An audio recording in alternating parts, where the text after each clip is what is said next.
for which it stands, one nation, under God, indivisible, with liberty and justice for all. Johnson, Here. Kelly, Here. Mikulski, Here. Polika, Here. Leaks May. Here. Now approve of the agenda, please. Mayor, I wanted to remove 7E for further discussion. 7E, Or table for further discussion.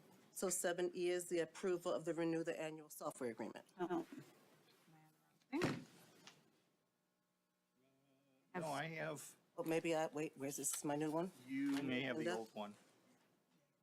Okay, got it. Okay, never mind. Just to confirm, you want to move to item 8C as regular agenda? No. No, just table it? Yeah, just table it. Any other proposed changes?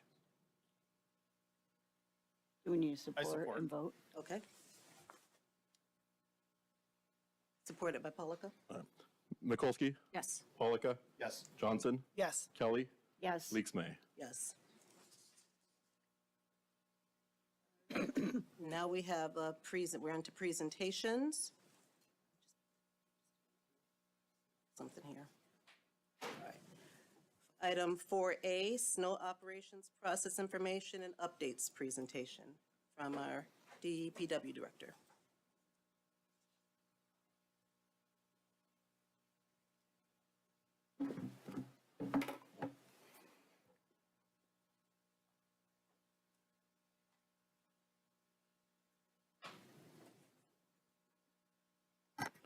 Thank you. So with the snow, I thought it was a good time to go over snow emergency and snow maintenance procedure. So it's kind of a longer presentation. I'm going to get through a lot of things, a lot of data. So I just wanted to, at the start, summarize what we're going to go over. We'll go over snow emergency definition, snow maintenance procedures, priorities, snow routes. I'm going to show some maps, the cost of snow maintenance, the cost of overdoing it, reasoning for our current snow procedure, and a look at last snow emergency. So snow emergency in the simplest terms. 2 weeks ago, I just kind of murmured around the word variables, which wasn't very clear and wasn't very helpful. So I want to say these are the characteristics of a snow emergency, because they are complicated.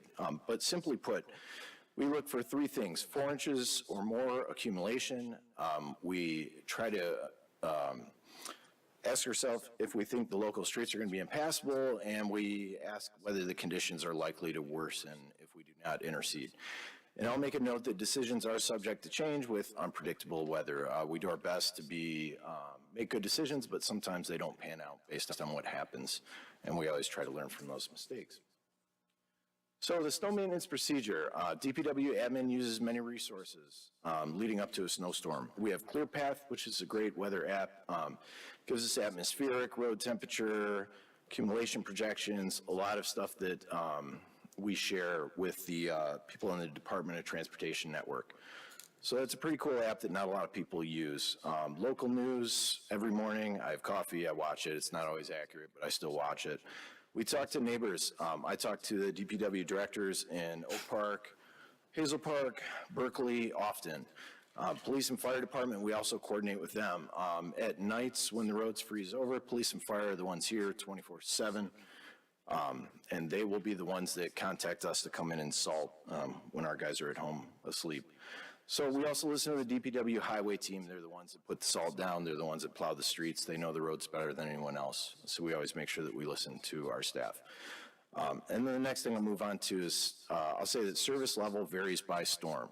So as everyone knows, and as some people are occasionally upset by, non-emergencies, we work on major roads, emergency routes, sidewalks, parking lots, and bike lanes. In an emergency, we do all of those things plus all the residential streets. So the prioritization of services, it is necessary. It is something every city does in the Metro Detroit region. And these designations vary a little bit, but there are only so many different alternatives. So number one priority for us is major area roads. This includes the MDOT highways, Woodward and 8 Mile. Our emergency routes, connector routes, and school routes are number 2. Sidewalks, crosswalks, parking, bike lanes are number 3. And number 4 are all other residential streets. Now, to continue with the snow maintenance procedure, regular snow maintenance, we clear all the major roads. We then clear the emergency connector and school routes. Those follow the majors always. Sidewalks, crosswalks, bike lanes, park paths are cleared at the end of the storm. Parking lots are usually cleared once after everyone has left them, usually around after 2 a.m. Salt trucks spread salt and brine on snow routes for small snows. So if we get some freezing temperatures, 5 trucks will come in, they'll put salt down, brine. And I should have said earlier, if there are any questions or any pauses, just jump right in there. So emergency snow maintenance, it looks a lot like regular snow. Major roads are cleared first. Emergencies, connectors, school routes, which I'm going to jump to maps pretty soon here for all of those. Then we clear the following, those are cleared following majors. Sidewalks, crosswalks, bike lanes, again, all those are done. Parking lots are cleared once, usually at the end of the storm if possible. Residentials are cleared once, usually at the very end of the night or early in the morning. And then I'll say that also this requires multiple participation from other departments. Police have to enforce no parking to keep the streets clear, which can be a large undertaking. So the prioritization matrix, simply put, high impact areas, low effort are going to get done first. Well, high impact, high effort are the majors, those get done. Sidewalks and crosswalks are high impact, bike lanes are lower impact, lower effort, and probably should have started with what all this means, but number 1, major roads are heavier traffic, higher speeds, intercity travel, and intra-city travel. That means there's more cars on the roads, cars are going faster, accidents happen more often, and they're more serious when they do happen at the higher speeds. Number 2, the emergency schools and connectors are important. It's obvious from the name. These are the emergency routes that DPW, fire, and police take to get around the city to respond to emergencies. Schools are adjacent to schools. Connectors, which we'll talk about a little bit, are the streets that are outside of these other designations that are required to make sure that residents only have at least 2 blocks to travel to a fresh pavement maintained road. The ADA bus, bicycle, pedestrian travel is what's important for the 3rd priority, which is sidewalks and crosswalks.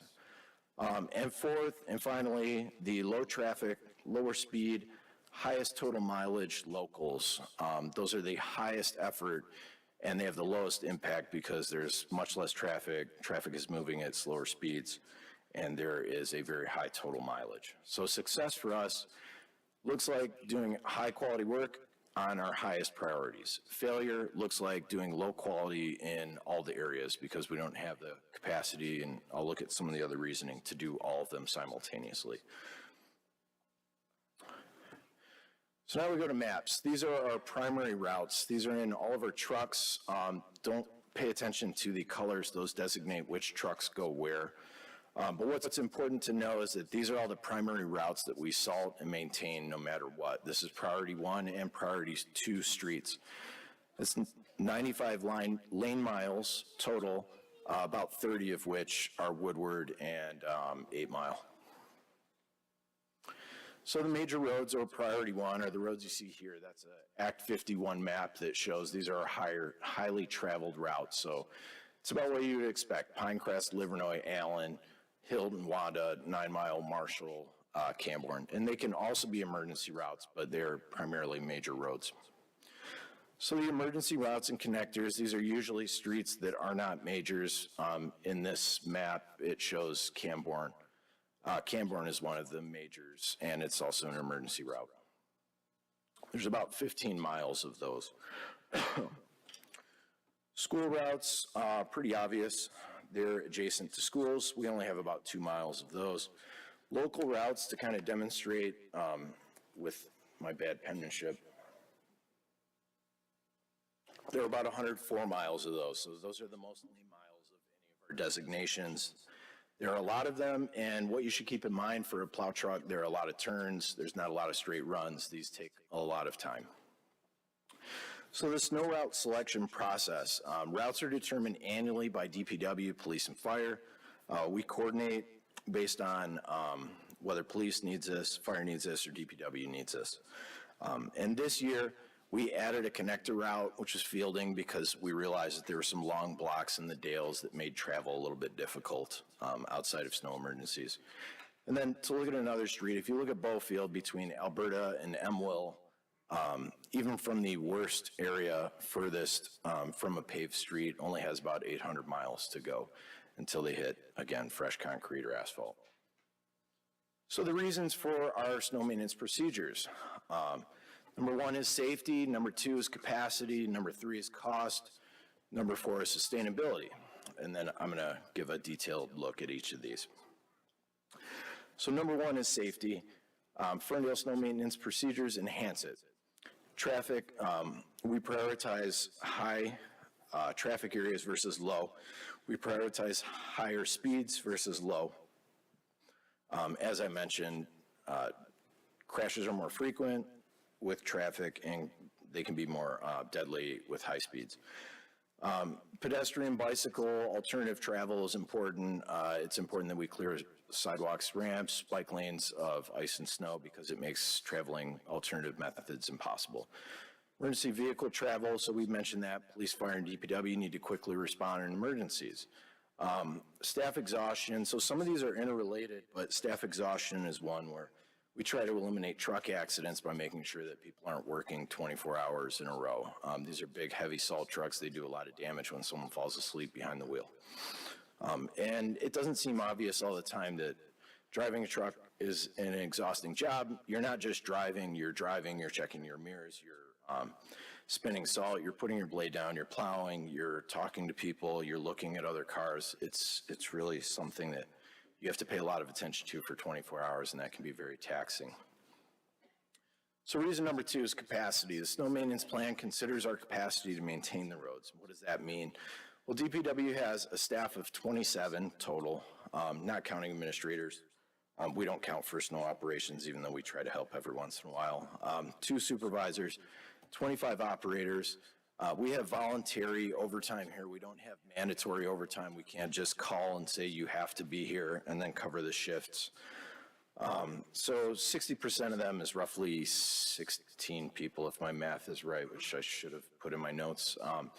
Equipment, we have 6 main salters, and this is another area of overlap. We'll talk about cost next, but salters cost about $250,000, and then 4% is usually what you budget for maintenance over time. That's $10,000 annually for each salter. So if we have 6, that's $60,000, and that's a pretty big investment. And we replace these off the top of my head, I believe, every 7 years. 2 plows only. These are older vehicles, so we use our surplus as a backup because we don't often need 8 or 9 trucks on the road.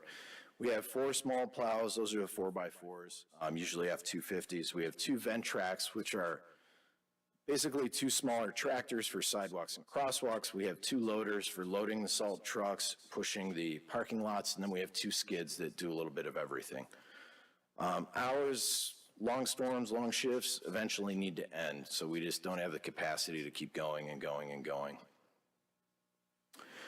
And then this is a complicated sheet, so I'm not going to go everything, but just know that every color is a person, and this is a 22-hour snow emergency modeled off of the one that we had on Wednesday. And you can see there's people that are working 19 hours, and they're working 19 hours, but they're here for 22. And we needed 19 people total. And I'll say that this one started at 3 p.m., and our regular shift is 7:30 till 4. So we staggered shifts a little bit, made this work, but there are scenarios where we get unexpected snow, and guys start at 7, and they continue on until 7 a.m., 9 a.m., 10 a.m. Then regular snow maintenance, you'll see a lot less color. This is something that we could do every day, Friday, Saturday, Sunday, Monday. Saturday and Sunday might be a little hard, but we can keep doing this to keep up with everything because we can stagger shifts. People can work 12 hours off, 12 hours on. And this is for regular snow maintenance. This is modeled after what we did Saturday, Sunday. So the third reason is cost. Cost of overdoing snow maintenance is very high. You need more equipment to do it faster, to do more labor, more parts, more oil, more gas. It all has a cost. Overtime hours, after hour snow means overtime. More people on the road means more overtime paid. Salt, there's a cost for salt, and the cost for salt increases. Roadway and curb damage, salt and plows deteriorate roads faster. You're putting a metal plow onto a hard surface, it is scraping it up. Salt eats away at it like it does in this picture. Sewers, salt damages those, it damages structures. Manholes and catch basins are made of metal, salt damages those, and so do plows. So the roadway snow maintenance cost. I kind of put these together based off of, we've got a spreadsheet that goes over equipment, labor, salt, based on the maintenance type that we're doing. And the three at the top go by Woodward and 8 Mile, which is paid for by MDOT through local agreement. So even though the cost is about $3,500, most of that is reimbursed from the state, if not all of it. The majors, emergencies, connectors, and schools are the next, and they're the next highest at around $8,000. So when we do a salt run and everyone comes in, runs a snow route, those two things combined are what our cost would be. And when we add locals, which are the residential streets, to the total gets high quickly. It's about $17,000 just to do those residential streets with equipment, labor, and salt. So the total for all those roads combined is $28,367 roughly. And the total cost for those items is based on one salt, one plow, roadways only. Parking lots, sidewalks, crosswalks, bike lanes, park paths are cheaper. They cost about $5,000, take less people, less costly equipment, less time. So equipment, the MDOT rental rates are what we use to come up with this, and those assign a price per hour based on repair, storage, operating, fuel, oil, et cetera, and depreciation. Labor, we calculated the labor costs at about 1.5 wages times the average employee wage. We could have even done that a little higher because there are times where we pay 2 based on duration of the shift and if it occurs on a Sunday. Salt, cost per ton through the My Deal contract, based on the actual historical amount of salt that we use on average for each of these areas. More people, more equipment, more salt equals higher cost. Cost for the scenario, again, was checked against historical data from the last snow emergency, and we're accurate within $60. So what is the cost for overdoing snow? This is kind of a spreadsheet that demonstrates what our current costs are. So our current service level, annual cost, and this is rough and it's an approximation, is about $142,000. And that's based on the snowfall that we've got in the last few years. If we were to step that up, be more aggressive, declare 5 snow emergencies a year instead of 1, we would maybe not even have the capacity to do that, but if we did, it would be about $90,000 more a year. If we were to do what some people ask for, to declare a snow emergency every time we put a plow down, do every single residential street, even with the small snowfall we have this year, we would be at about $271,000 over what we're currently paying. If snowfall ever returns to historical rates, plowing everything would look more like $375,000 extra on top of what we do currently. So the fourth reason is sustainability. The snow maintenance procedures have been adjusted in the last several years to make sure that they're sustainable. Salinity of fresh water is not something that was really considered a long time ago. Well, I wouldn't even say a long time ago. 10 years is not that long, but we weren't really considering this not very long ago. Salt and Great Lakes, we have really big lakes. It takes a long time, but we are using a lot of salt and they are still affected. There are unknown ecosystem changes, even in big lakes, and salt in the water system is very bad for smaller bodies of water. There are also secondary effects. So all of the water that we get and we pump goes through metal pipes. Those metal pipes will corrode as salinity levels increase. It's really bad to continue pumping salt into the stormwater system and into our Great Lakes. Trucks need gas, diesel, and oil to go, so we use more fossil fuels. Those are burned, put into the air, we all breathe them in. Salt scattered destroys vegetation, and again, the state through MDOT and EGLE are regulating salt usage a lot more. And then I'm going to show you some data from our salt history that kind of shows change over time. So the snow and salt trends, there's been less snowfall, there's less salt needed, there's a lower salt to snow ratio, which is kind of a mushy ratio, but if you look at the data, the closer you are to green just means that you're not ordering more salt than you need, and you're not ordering too less than you would want. So we do a pretty good job with less salt, and we use theory, practice, and training. So we send guys to APWA Snow Conference. We look at MDOT papers, white papers, research. We listen to our drivers. We put all that together in the field to use the appropriate amount of salt. We stick to our priorities. We make decisions based on data, and luckily for us, salt technology has advanced. And I'll show you calibration data next that'll kind of show how we use less salt to fight snow. But I will just show real quick, salt ordered. There's a little bit of guesswork at the very end, but I do have some data from 2014 through 2020 that tells me how much salt was used, close to how much was ordered. And then really right now, our average ideal order, we should expect about 37 inches of snowfall based on the last 10 years. And in that case, we would need about 1,800 tons of salt. This year, we ordered 1,300 tons because we also have 2,400 in reserve in our salt barn. So a calibration chart, this is a calibration chart that we do for each of our salt trucks in our main salt fleet. And I won't point out everything, but I'll just say that this tells you if you're driving 20 to 25 miles an hour and it is a certain temperature and you're getting snow or freezing rain, it tells you exactly how many pounds of salt per lane mile plus brine, if you're using brine, and we do in 4 out of our 6 main salters. It tells you exactly what your salt setting should be set at. So then finally, we'll just do a quick snowfall report from February 12th to the 16th so that everyone understands the thinking behind that process. So Wednesday and Thursday, February 12th and 13th, we declared a snow emergency. The predicted snow was 4 to 5 inches.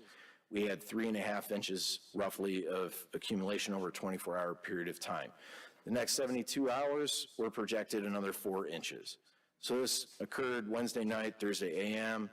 We maintained all priorities in this emergency, and you can see, and I'll kind of talk about that, but we expected to get more. It was important that we removed what was there before that happened. Saturday, February 15th, was a regular snow maintenance. The prediction was 2 to 5 inches. We were expecting to have to declare a snow emergency Saturday or Sunday, but the 24-hour accumulation was greatly lower than it was. We actually had some warm weather and a lot of sun that melted about 1 inch off of 3.5 to make it 2.5 on the roadway. Next 72-hour projection then was 4 to 6 inches, so we were prepared to declare a snow emergency on Sunday depending on whether those predictions actually held. And in this case, we maintained 1 through 3 priorities and then kept our staff in reserve. So Sunday, February 16th, again, we just did regular snow maintenance. The prediction was 3 to 5 inches. We had a 24-hour accumulation of 1 inch. Next 72, it wasn't supposed to do much. Saturday to Sunday again, priorities 1 through 3 were maintained. And then we don't need to get into all of the nitty-gritty unless anyone wants it, but I feel like what we did was appropriate based on our snow procedures. Accumulation was much lower. I'll say that we did have one concern. It was that the freezing temps the following week were there, but we also tried some treatments, and there were no effective treatments that would clear residentials. And our snow emergency declaring neighbors fared pretty much the same. And I'm not trying to throw shade on people, but when we do or do not declare a snow emergency, often I wake up the next day and I take a tour of all of our neighboring communities, and without pointing fingers, these are all of our neighbors. Some declared a snow emergency, some did not. Ferndale is on the top left corner and the bottom right corner. And you can see it doesn't matter what anyone did. And the only time you can see pavement is because a car was parked there and then it moved, or we had salt down on a main street like you can see in the top right corner. And I will say we achieve the same results for a much better price. And that is it. Thank you. And I did want to, normally I have like a nice little downtown Ferndale picture of my thank you, but this time I put Camborne on there just so that we could see on Sunday. That is a main street. That is the way all of our main streets, emergency routes, connectors, and school routes looked. Thanks, Jim. Any questions for? No questions, but I just wanted to thank you very much. You and I had a conversation about a week ago, and I said, you know, can you throw something together?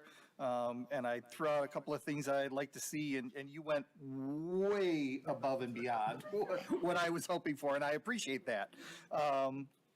I think this is something really good. This, if we could, from communications, if we could maybe crop this presentation and make it available for when people want to know more about why we make decisions, we can just send them the video and allow them to become educated if they, you know, aren't at home watching this right now.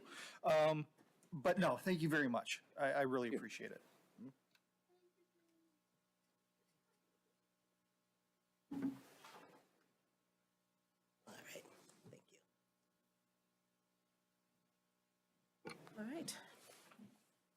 Now our second presentation. Right there. Oh, there she is. We'll have Riley present the resolution honoring the public service of Ferndale Communications Director Kara Sokol. Good evening, Mayor and Council.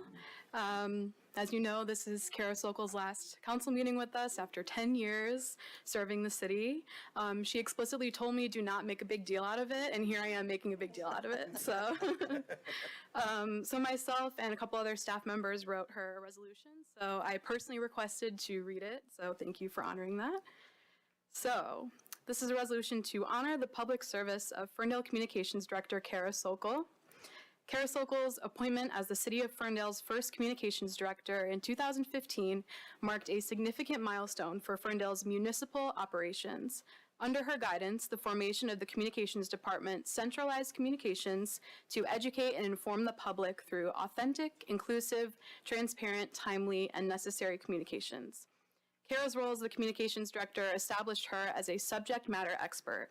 Her thorough and robust knowledge of Ferndale's operations, policies, and procedures granted her the ability to articulate complex topics in a way that is digestible and clear to understand. This role positioned her as an information advocate, gauging the community's pulse and delivering insight and feedback to city staff and council with an empathetic understanding. Her wise intellect and quick thinking helped navigate the city through times of uncertainty, including the COVID-19 pandemic, the Headley override proposals, Woodward moves, lead service line replacements, snow emergencies and other crises, and much more. Her focus and drive as a leader of the crisis communications team are essential. This passion led her to develop the city's first crisis communications guide, a detailed document that grants security and accountability during pivotal circumstances. These efforts will help the city stay prepared for years to come. Kara's writing and storytelling capabilities are the force behind hundreds of articles, posts, and projects over the last decade. During her time with Ferndale, she composed a nationally awarded methodology detailing the city's efforts in modern and inclusive policing. She was instrumental in the storytelling of Ferndale's facilities through the development of the Facilities Task Force Report and the Finance Committee Report. She also wrote and developed multiple city policies on social media, website and digital use, and customer service. With every project that has come along, she gave Ferndale a voice through multiple accessible and inclusive mediums. Kara's ultimate strength is her personal and collaborative relationships with the staff and community. Many residents and community members know her on a first-name basis. Kara frequently attended city meetings, public forums, and special events to engage with the community and build relationships. She leads with compassion, collaboration, and most importantly, cats. Kara brings out the best in this community, and her vision for Ferndale will remain for years to come. Thank you. Yay.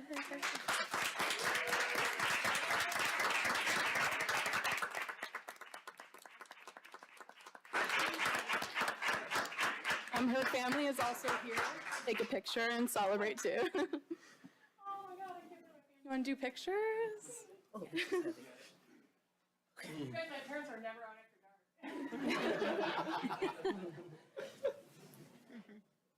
And we are not finished, Kara.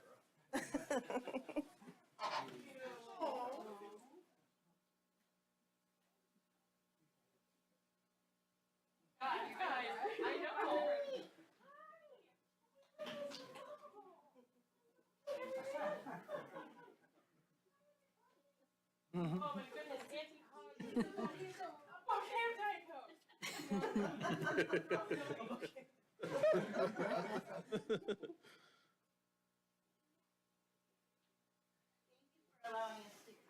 Oh, absolutely. Should we get a picture with everyone? Yeah. Okay, cool.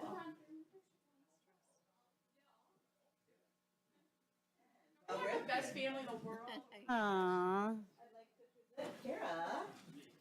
Wait, this is heavy. Okay, I got it. That is and a resolution.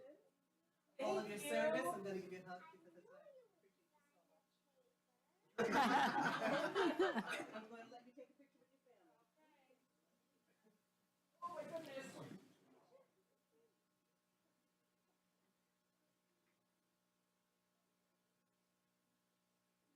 Thank you.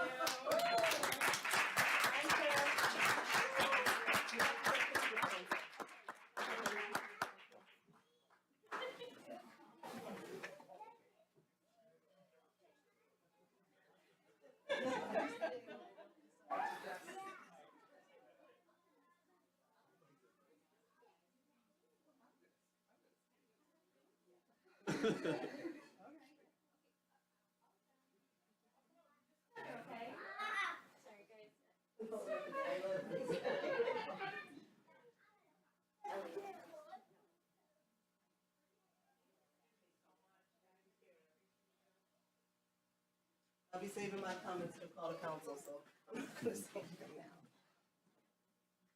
now.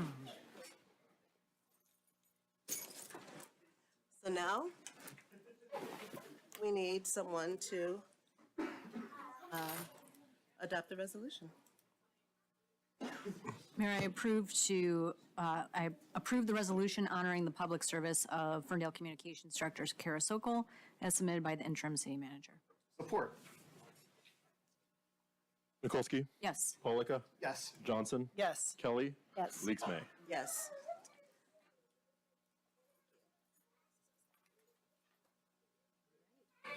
Now, this is the time at council where we have call to audience.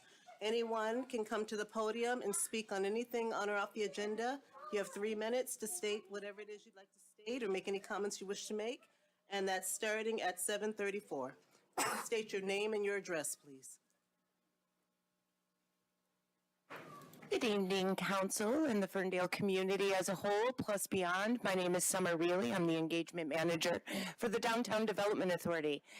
I wanted to take 3 minutes, hopefully less than I'm timing myself at 2 minutes, 10 seconds, to let you know about Art March. We have heard for year after year from many people, including the Ferndale Arts and Beautification Commission, that the creative energy in Ferndale exists, it's strong, and we need to celebrate it.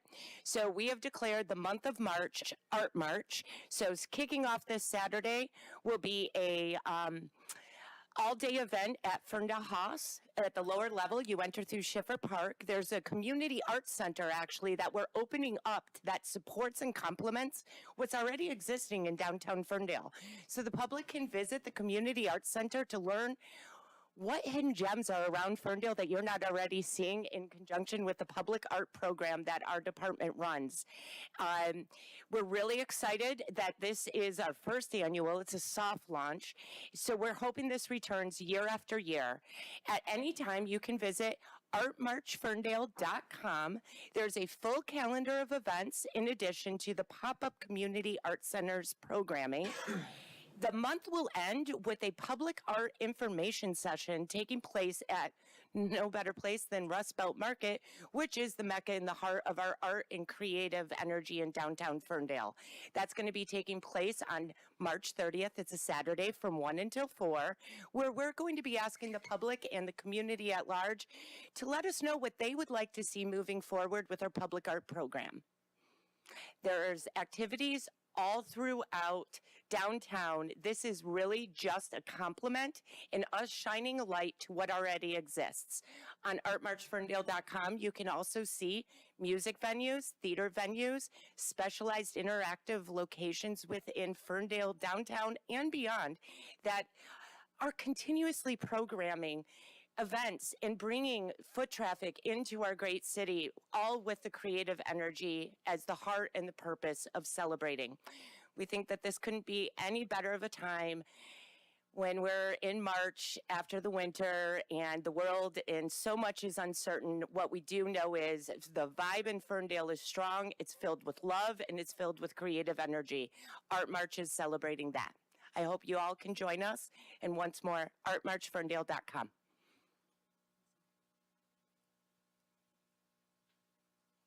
Hello, Chris Best, owner of Rust Belt Market, downtown Ferndale, Ferndale resident. Ferndale has a walkable downtown, bike-friendly, family-friendly. People love the downtown. One of the biggest reasons people want to live in Ferndale is the downtown business community culture. A vibrant, fun, safe, walkable community needs a vibrant, fun, safe, walkable downtown. Well, I'm here to inform you, this precious part of the community is under threat from one individual man, a man named Jerry. It seems silly to say out loud. It seems ridiculous that one man can make many employees of downtown businesses feel unsafe to go to and from work. One man can make customers of coffee shops and restaurants want to opt out of sidewalk cafes and stay indoors. He screams, "I will fucking rape you." Much, much louder than that, by the way, to any woman he pleases. He screams all manner of obscenities at ear-splitting volume, jarring the nearby families simply trying to walk to their favorite restaurant. He has spit near 3-year-old children. He punched in the window at Java Hut Cafe recently. He kicked and broke glass that was part of the signature tattoo storefront. He punched a random downtown patron. He has been arrested 3 separate times. 2 of those times, he was released back into downtown Ferndale, where he simply picked up right where he left off. The 3rd time, the most recent arrest for the damage at Java Hut, he was arrested for and is still in county lockup. He will go in front of Judge Longo March 4th for said charges, and this is where you come in. Members of council, I implore you to email Judge Longo on behalf of the city of Ferndale, the downtown, to ask him to order a psychiatric evaluation of Jerry. This will helpfully lead to involuntary commitment to a hospital. It is important to note here, Jerry has repeatedly refused help for his mental health disaster. He needs mandatory commitment. Here's a list of Jerry's crimes while being the resident menace of Ferndale. 8/30/22, malicious destruction of property at Woodward and Saratoga. 4/24/23, trespass at an undisclosed address, Withington Street. 7/23/23, assault and battery at West 9 Mile, Allen. 8/16/2023, indecent exposure at West 9 Mile and Allen. 9/21/23, indecent exposure probation violation at West 9 Mile and Allen. 11/9/2023, malicious destruction of property at West 9 Mile and Allen. 8/8/2024, urinating in public at West 9 Mile and Allen. 2014-2024, malicious destruction of property at West 9 Mile. You were democratically elected to represent the community of Ferndale. Judge Longo was democratically elected to serve the interests of the community of Ferndale. This moment is so important. If Jerry gets released back onto the streets of Ferndale, we will simply be waiting around with fear in our hearts. Who will be the next innocent victim? Thank you.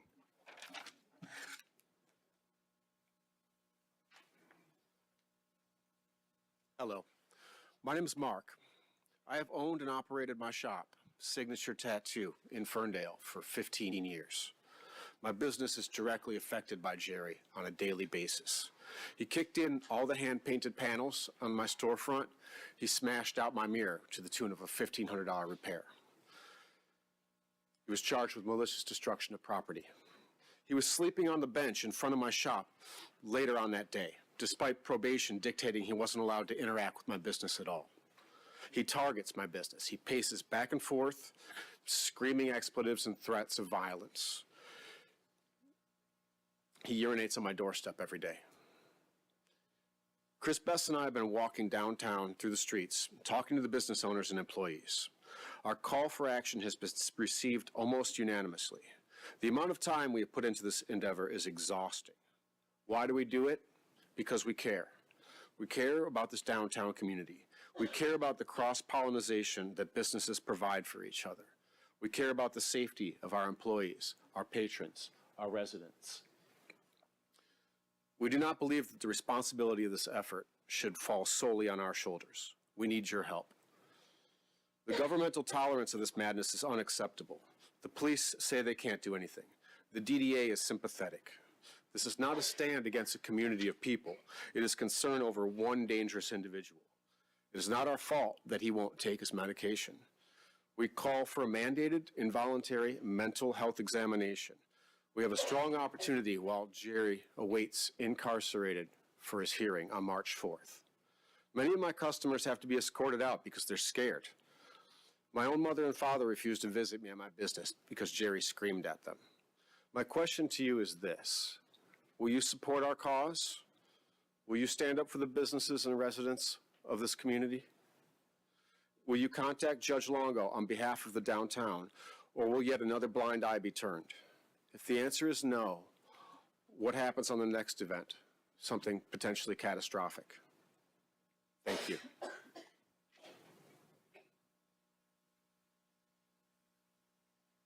Hey, Raymond. I'm a resident and also the owner of Foundtown.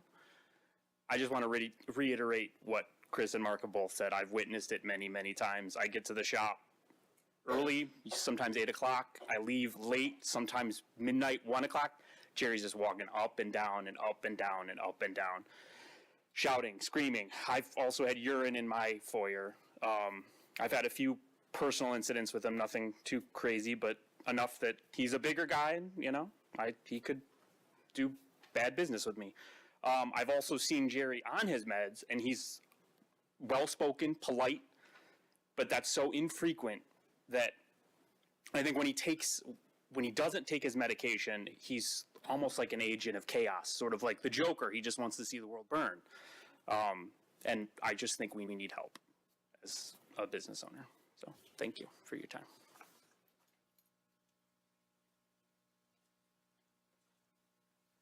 Hi, good evening. My name is Peggy Harp, and I'm at 566 West Saratoga. And I'm here to talk about the Flock automatic license plate pilot. I think there's a lot of things that is wrong with this technology, and I would like us to not go beyond the pilot. But specifically tonight, I want to talk about that I don't think that the city and the Ferndale Police Department have acted in good faith in regards to our neighbors in Detroit, and that what this technology will likely inflict upon black and brown bodies. You know, the city has not conducted the required racial impact assessment for using this technology, which violates its own anti-racism statement of 2020, which I'll read. The elected council members of the city of Ferndale have committed to the elimination of racial disparities in the criminal justice system, to prioritize racial equity in our decision-making processes, to acknowledge that communities of color have borne the burdens of inequitable social, environmental, economic, and criminal justice policy practices and investments, to understand that the legacy of these inequitable policies have caused deep disparities, harm, and mistrust, and to recognize that racial equity is realized when and only when race can no longer be used to predict life outcomes. So in light of this, the City Council has voted to double the amount of cameras when we have had no data on racial, equity or hits or any of those things. There's been no look at this, and the placement of the cameras, over half of them are on the border of on 8 Mile Road. And why did we place that many on the border of Detroit, a largely black population that has to cross the border for goods and services in the suburbs. One of the cameras had no hits and that one has been removed, but one remains there that has very, very low hits, which I really hate that word. And so is my understanding, and I could be wrong, but that Flock suggested the placement of our cameras. And why are we allowing a company to determine where those go? So I don't know if Flock has any kind of racial equity statement at all, but I think it is also disingenuous that we fly the Pan-African flag here in Ferndale when we have over half of the cameras on 8 Mile and no racial lens to evaluate it. In 2023, Mayor Leaks May said that I hope that the flag serves as a reminder of the city's commitment to anti-racism to those who pass through Ferndale. I think the cameras are a big reminder that Ferndale talks the talk but does not walk the walk. We'd like to have half of the cameras removed and a racial equity assessment done right away. And we'd like a report on the plans and activities of the Community Police Advisory and Review Board. And ultimately, I think we should not have this technology in Ferndale. Thank you. Thank you. Hello, everyone. My name is Heidi West, 493 Pearson, Ferndale resident for 13 years. I'm here tonight because the renewal of the Flock mass surveillance cameras are coming up in a few months. So I'm here to ask City Council not to renew the contract of the 16 Flock mass surveillance license plate reading cameras currently installed in Ferndale. I'm concerned that these cameras are exacerbating racial profiling by the Ferndale police, since more than half are placed at or near the border with Detroit, and the Ferndale Police Department already has issues with this, as cited in the ACLU report and the lawsuit. They're able to be used to track and monitor people considered a risk, including racial justice activists such as myself. They could be used to track down people to deport. And I'm also concerned that the Ferndale Police Department provides no information about the use of these cameras on its transparency portal, and limited information was shared with City Council, including they don't share demographics, particularly race. And these cameras have been shown to have a 10% error rate that could result in the mistaken stopping and arresting of innocent people. I'm especially concerned that Ferndale City Council authorized over half of these surveillance cameras to be placed at the Detroit border, even though our city has 4 even borders, has not conducted the required racial impact assessment for using this technology, doubled the number of allowable cameras under the original contract without reviewing any reports about effectiveness or risk, and without knowing where the cameras were placed, and allowed the Ferndale Police Department to accept corporate donations to help fund the initiative, a move seen by many as an unethical conflict of interest that prioritizes business interests over human interests. For all of these reasons, I'm asking you to not renew the contract for these mass surveillance cameras. Thank you very much.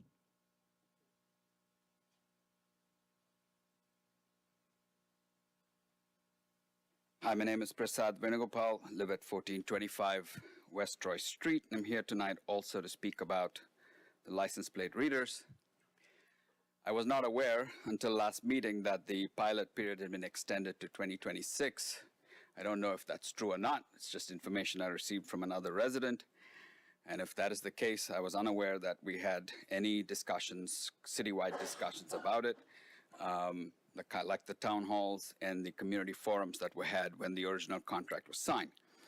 What I am aware of is that neither city council nor city government nor the police department as a whole have engaged a conversation between those who support these license plate readers under the rubric of safety versus those of us who oppose the use of these license plate readers because we are concerned about the assault on our civil liberties, on our privacy, and on the racialization and existing racialization of the question of safety, as the 2 people before me have spoken. But there's more. Even the data that was provided by the police department, the 60-day report, makes it very clear that we actually don't have the kind of transparency that was promised. One thing that is known, and this is from Forbes, is that flock safety has consistently provided false and misleading statistics about the decrease in crime as a result of using these license plate readers. So one of the articles that I'm going to hand you says they claim there was a 70% decrease in the city of San Marino when it turned out there was actually a 5% increase. That is not a joke. And the same was true in places like Fort Worth, Dayton, and Lexington. There is a second article that talks about, that I'm going to give you also from Forbes, where a federal court in Norfolk, Virginia allowed for a lawsuit to proceed against flock safety on the basis of the Fourth Amendment. And as the judge in that federal lawsuit said, now he allowed it to move forward. That I know it doesn't mean that they won, but the lawsuit, the judge ruled, it is possible that plaintiffs subjectively believe they have reasonable expectation of privacy that is being violated because the flock camera system is creating a dragnet system of surveillance that effectively tracks the whole of plaintiffs' physical movements. Law enforcement secretly monitoring and cataloging the whole of tens of thousands of individual movements over an extended period clearly violates society's expectations of privacy, as the Supreme Court ruled in the Carpenter case. And the last one I'll say, because I only have 10 seconds here, is that I don't know if you're aware, Flock Safety and Axon have broken off relationships with each other. And that is huge, because Flock Safety and Axon used to coordinate and integrate the application programmer interface that they used. This is going to change the way Flock Safety actually works. And one of the reasons they broke off their partnership is because Flock Safety acquired Aerodrome, a $300 million drone surveillance system, which Axon already had. So they are actually becoming competitors. And I think that I would not be surprised if the next time, over the next couple of years, we are asked to buy more cameras, more drones, and more surveillance technologies like gun spotter, shot spotter, and so on, because that's how Flock makes its money while peddling false and misleading claims. Thank you. We should end this contract.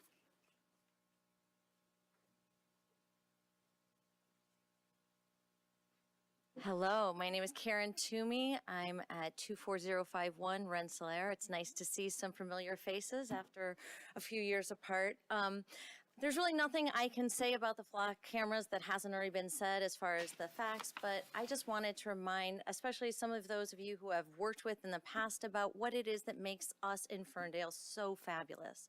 We are always an incubator of thoughtful policy that leads to a better place every time.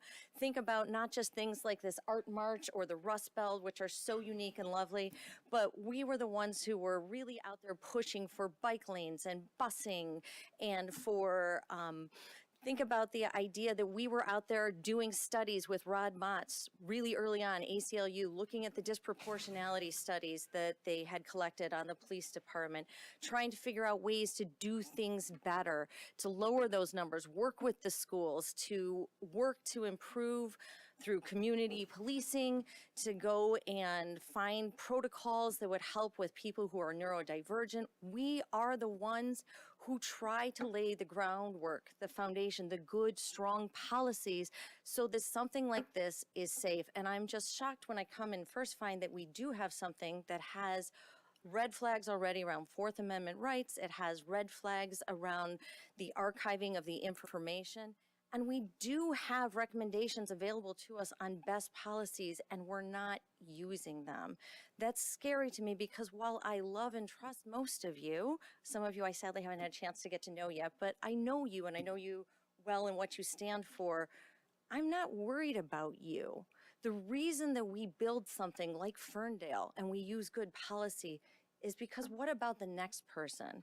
We have all in this room lived through a situation where there is somebody in a political public office who we loved and trusted, and then somebody else comes in that absolutely does not have our trust and is misusing our data, our information. And these systems, while they say they're not collecting those pictures of the man standing by the car, how do I know that? And these are cameras. Any of us who have a phone, I've done searches and my phone and Google doesn't know the difference between me and my daughter or my dog and a goat. So how do we know in the future how this might be used? Because we have to be protective of tomorrow. Thank you. Thank you.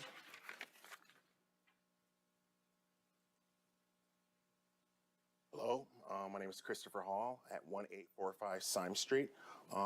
Hello, City Council and Mayor. The reason why I'm here, I currently sit on the Parks and Rec Commission. I did put my notice in regards to stepping down for that commission to be part of the Planning Commission. The reason why I did that, with my experience with strategic planning with GE Aerospace, my former employer, and also my new employer at Ford Credit, I work closely with the chief staff and also the chief technology officer in regards to their communications for technology, for credit technology, I'm sorry. And my experience working closely with some of the vendors in the Metro Detroit area, like CBRE, that manages some of the facilities throughout Metro Detroit. I was a part of a team that actually rebuilt the GE Aerospace location in Livonia, Michigan, working with CAD designs and those vendors with implementing new office technologies. For GE Aerospace, I also did a really cool bubble assignment in Cincinnati while being completely remote with rebuilding some of the Cincinnati Reds, the Bengals, unfortunately, Xavier University in their suites. I had a really cool deadline of getting that facility ready for the Taylor Swift concert for the CEO of GE Aerospace. And no, I wasn't invited, but I was told to do it and get it done ASAP in 3 weeks. And I think most importantly about being on a planning commission, I just want to make sure that things are equitable across the board, especially with affordable housing. I think that's extremely important right now for Ferndale and also the residents of Michigan. And that's one of the things I really want to be really mindful for if I am appointed into the planning commission. So that's all I have. Thank you. Hi. You just cut somebody off, Sharon. Oh, I'm sorry.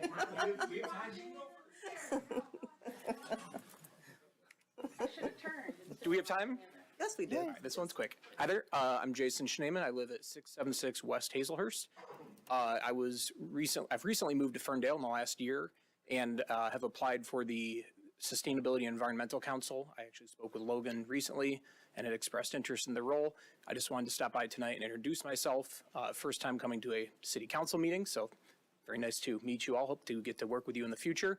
I bring a lot of experience in the world of sustainability. I've actually worked in corporate sustainability in a variety of industries over the last 10 years, most recently here in Michigan, or in Southeast Michigan, with Carhartt Corporation. So just wanted to introduce myself and say hi. Thank you.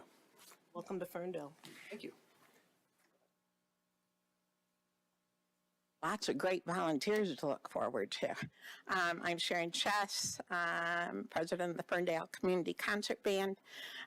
We have a wonderful opportunity to celebrate our 10th anniversary in Orchestra Hall on March 30th at 3 o'clock in the afternoon. I invite the entire community and all of council to participate in this celebration with us. It's a free concert, so how often do you get to go to Orchestra Hall and not have to buy a ticket? So please join us for that. I've missed a lot of council meetings over the last few months, and I have just so much to say. Kara, it's been wonderful knowing you, working with you off and on through the past. Your resolution states the reason why we need you, we've needed you, and when she leaves, we're going to continue to need somebody to try and fill her shoes because other cities are looking to hire her, as we all know. That's why she's leaving, because they recognized how important communication is. Don't go backwards, continue moving forward, because she's created a wonderful road to us succeeding in communication with our departments, our council, and our residents.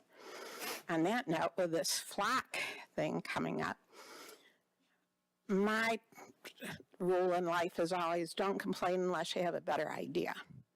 What the police department, in my opinion, which I'm always just so thrilled to share with everybody, is doing the best they can to keep us all safe.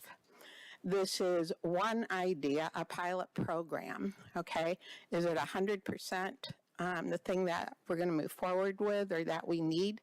Currently, it's the only thing out there that we're aware of that does the job that we're looking to do. When you look at our crime, most of our crime is committed by people who live in Detroit, regardless of what their race may be. So that's why the cameras are most by 8 Mile. And anybody, any business or any resident who's been a victim of that crime wants those cameras or wants another way to keep their business and themselves free of harm. So if you do have a better program or a better idea, then present that. Don't just complain about it or help with the situation. On another note, on a sadder note, my husband David Chess recently passed away. David started as an entrepreneur here in Ferndale over 50 years ago. It's people like David that kept us here in Ferndale, because Ferndale is just a community filled with entrepreneurs, talented people, educated people, giving people, thoughtful people. And I want you all to be aware when you're making decisions. We have so many businesses and legacy families and legacy businesses here. Take into account how important that these people are. There's not a single person in here on council that's been here 50 years or operated a business for 50 years, like my husband. The Emmy family, okay? Heating and cooling, where would we be without the Emmy family? Saltman, many other businesses, Tom Perlman and his landlord, and Brian Kramer, the Johnsons, all the years that they've committed, Valentine, all of a sudden this way. I mean, they've committed, Mike Hennis, they've committed and they've worked in this community, they've given to the community. So moving forward, please think of the future and the past at the same time and bring them together and work together. Don't lose one to try and achieve the other. Thank you.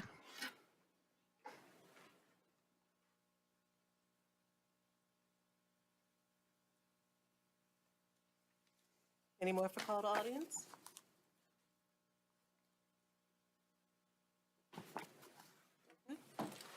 Closing call to audience at 8:02. And now we're moving on to a public hearing. The public hearing is regarding the DNR grant applications.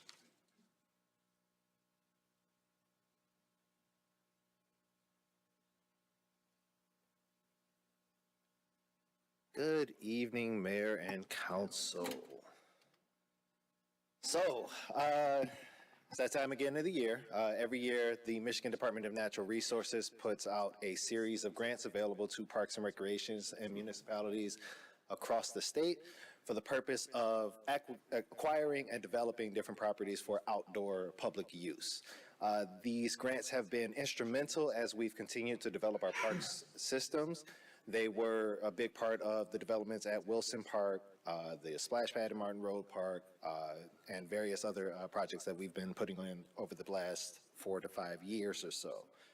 So this year, we are planning to apply for upwards of $150,000 to demo and replace the current playscape that exists at Martin Road Park. So what's going to happen as part of this project is further east of what you see in that area, or I'm sorry, further west of what you see in that area is the old playground. All of that will be taken out. It's been deemed unsafe already via playground inspection.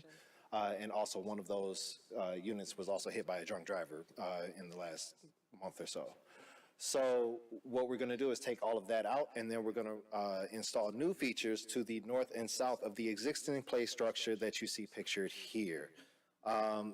There's going to be units that goes in this red area as well as one in this red area. And the playground area, structures that we're looking to get are going to be a little more targeted toward an older school-age demographic. The one that we have out there right now is great for toddler use, is great for, you know, the littles, but the older kids at the playground don't really have a place to be able to exercise their gross motor capabilities and have fun on the play structure. So that's what we're looking to do as part of this project. So we're looking at applying for 2 different funds. One is the Land and Conservation Fund, and the other one is the Trust Fund grant. Both of them are offered through DNR. Both of them require a 50% match in order to get all of the points available via the scoring system. Applying for one of these grants is a months-long process, and it's very involved with a lot of attachments and a lot of different elements that need to be included in it. And if we were awarded one of these grants, we'd be accepting one of them. Even if we were awarded both, we'd only be able to accept one of them. The city's match can be made up of in-kind services, which would include any work that DPW does and Parks and Recreation volunteers. And we also already have a grant of about $64,000 from Oakland County that would also be contributing to the match for this particular project. That's not including anything that we're applying for after this either. So a little breakdown of the timeline. The grant applications are due on April 1st. Around September, we'll get the opportunity to receive our initial scores, and then at that time, if we want to withdraw from consideration for these grants, we can do so then. In December, the grant awards will be announced, and we anticipate executing the grant in May of next year, and then beginning construction in summer of 2025. And that is it. So there's no required motion or anything for tonight. This is just an informative thing. When we come to the next council session, we'll be asking for approval for applying for the grants. Thank you for always looking ahead and applying for the grants that we need.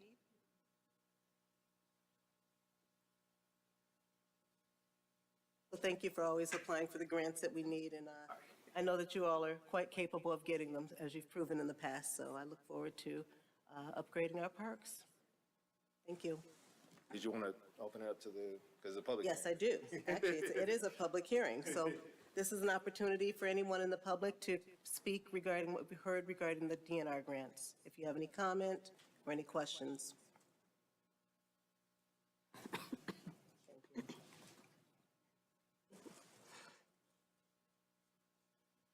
All right, now we're moving on to the consent agenda.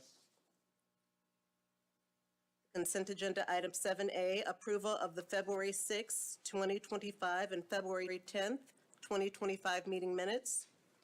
7B, approval of the annual planned maintenance and on-call service for HVAC control systems for City Hall, Police Station by Siemens for a cost of $6,975 from the account 101-265-818-000, and approve the Director of Public Works to sign the agreement with Siemens after approval by the City Attorney. 7C, approval of the listed appointments and reappointments to city boards and commissions. 7D, approval to renew the annual software agreement with ESRI GIS Services in the amount of $4,960 from account number 592-000-818. 7E, approval of bills and payrolls as submitted by the Finance Director and subject to review by the Council Finance Committee. May I have a motion? I move we approve the consent agenda as amended. Support. Johnson? Yes. Mikulski? Yes. Kelly? Yes. Polika? Yes. Leaks May. Yes.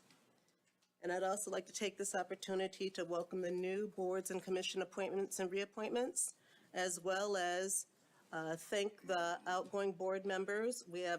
I believe we have some outgoing board members for DDA, which was, what is his name? Is it Grant or Matt Savage? Oh, Grant. Grant Savage, Dejana Dingus, and Omar George. I want to thank them for their service. And I just want to thank all the newcomers who are coming aboard, because it takes a lot of commitment to volunteer for these boards and commissions. And I appreciate you wanting to serve. It's taking a lot of your time, but we couldn't do it without you. So I want you to know how much we appreciate you. So welcome aboard. And I'm sure that the chairs of the boards and commissions will be reaching out to you soon. We are now moving on to the regular agenda, item 8A, approval of the employment agreement for the next city manager.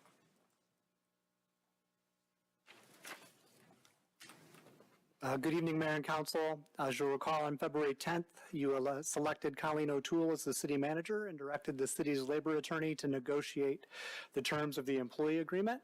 I acted as liaison with the mayor and the labor attorney in that process, and it is now your opportunity to discuss that contract and tonight.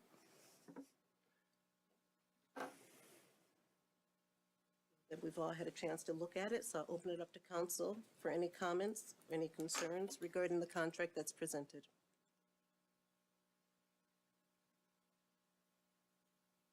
Everybody good with it? Yeah. Okay, all right. I mean, I think just for the public's sake, so that it doesn't look like we're just approving this with no discussion, we all individually had to go through a lot of conversations via the, with the mayor as the liaison with the labor attorney and Dan, our HR director. So we all got to have a say on the negotiation side of the contract outside of the public space, on our individualized basis, giving our own input and thoughts of what we were okay with and not okay with. So we're not just approving this because we haven't engaged on it. In fact, we've been engaging a lot on it in the last week or so. But because we've been done so, what we see before us tonight and what you see on the agenda before you as the public is what we have all kind of come to with our consensus through our individual conversations. Well said. And thanks to Dan for sort of helping cohere that into a meaningful package of feedback and information to give to the labor attorney. So it's, it takes a lot of work to take 5 people's thoughts and feelings and turn that into an actionable contract. So thank you for the work you did on that. Thank you. You and John, thank you. Yes. Thank you. And John as well, yes. That being said, I move we approve the employment agreement for city manager candidate Colleen O'Toole as submitted by the Human Resources Director. Support. Johnson, Yes. Polika, Yes. Kelly, Yes. Mikulski, Yes. Leaks May. Yes. All right, and with that being said, we are moving on to items 8B, approval of the special event policy guidebook, proposed revisions. Larry will present. Hello. Good evening.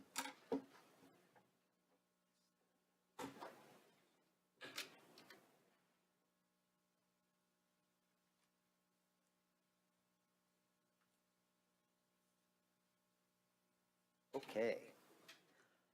So tonight, we're bringing before the body the recommendations of revisions to the current special events policy guidebook.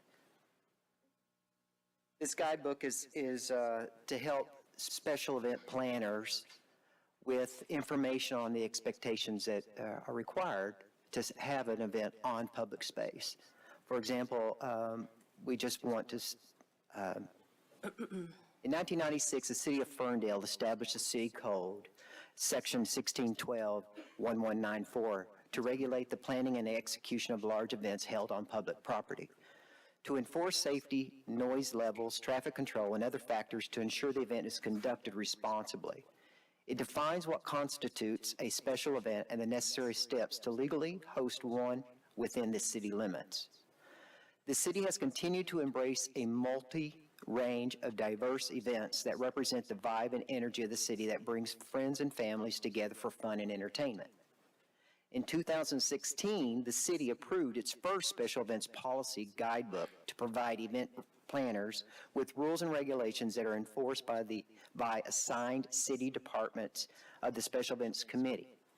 The Director of Special Events is responsible to process and streamline the planning and review of the special events. Since 2016, there have been 2 other revisions in 2017 and also in 2022.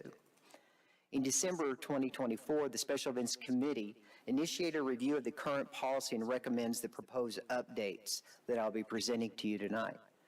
On January 30th, 2025, the Special Events Committee met with event planners to notify and discuss the proposed policy revisions that require City Council's approval. First and foremost, I just want to mention that some of these policies are based on concerns that have been repeated concerns, and then others are based on policies that do exist, but they're not in the special events policy. And that could be as much as a city policy, such as in communications, or it could be a fire code safety rule, or any kind of public safety rule. For example, in the city logo and use in its event advertising, the city requires that you do request the approval to utilize the city's logo. The pre-promotion and advertising an event without the approval of a special event permit is discouraged. What that means is that because you apply for or request to present an event in downtown Ferndale, you should not assume that it's going to be approved until it comes before City Council. So we want to make sure that people understand that you're taking the risk to start promoting an event that has not been officially approved yet, especially if you're an event that has never been held in Ferndale. Annual events are somewhat a little different because more than likely after 10, 15 years of being here, we're more or less we're going to continue embracing that.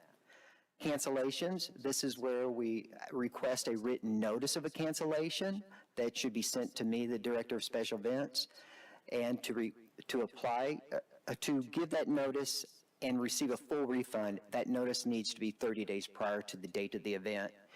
If it's 14 days or less, then there is a non-refundable funds. The city and its public safety departments have the authority to cancel an event due to adverse weather conditions, acts of God, public health, safety, and security alerts and threats. Common information. Event setup and breakdown requirements. Special events to provide a vendor setup and breakdown schedule. For safety purposes, no vendor, vehicles, or personal property, tents or tables or other structures are to enter the event area until setup has been completed. This, of course, is, again, it relates to public safety.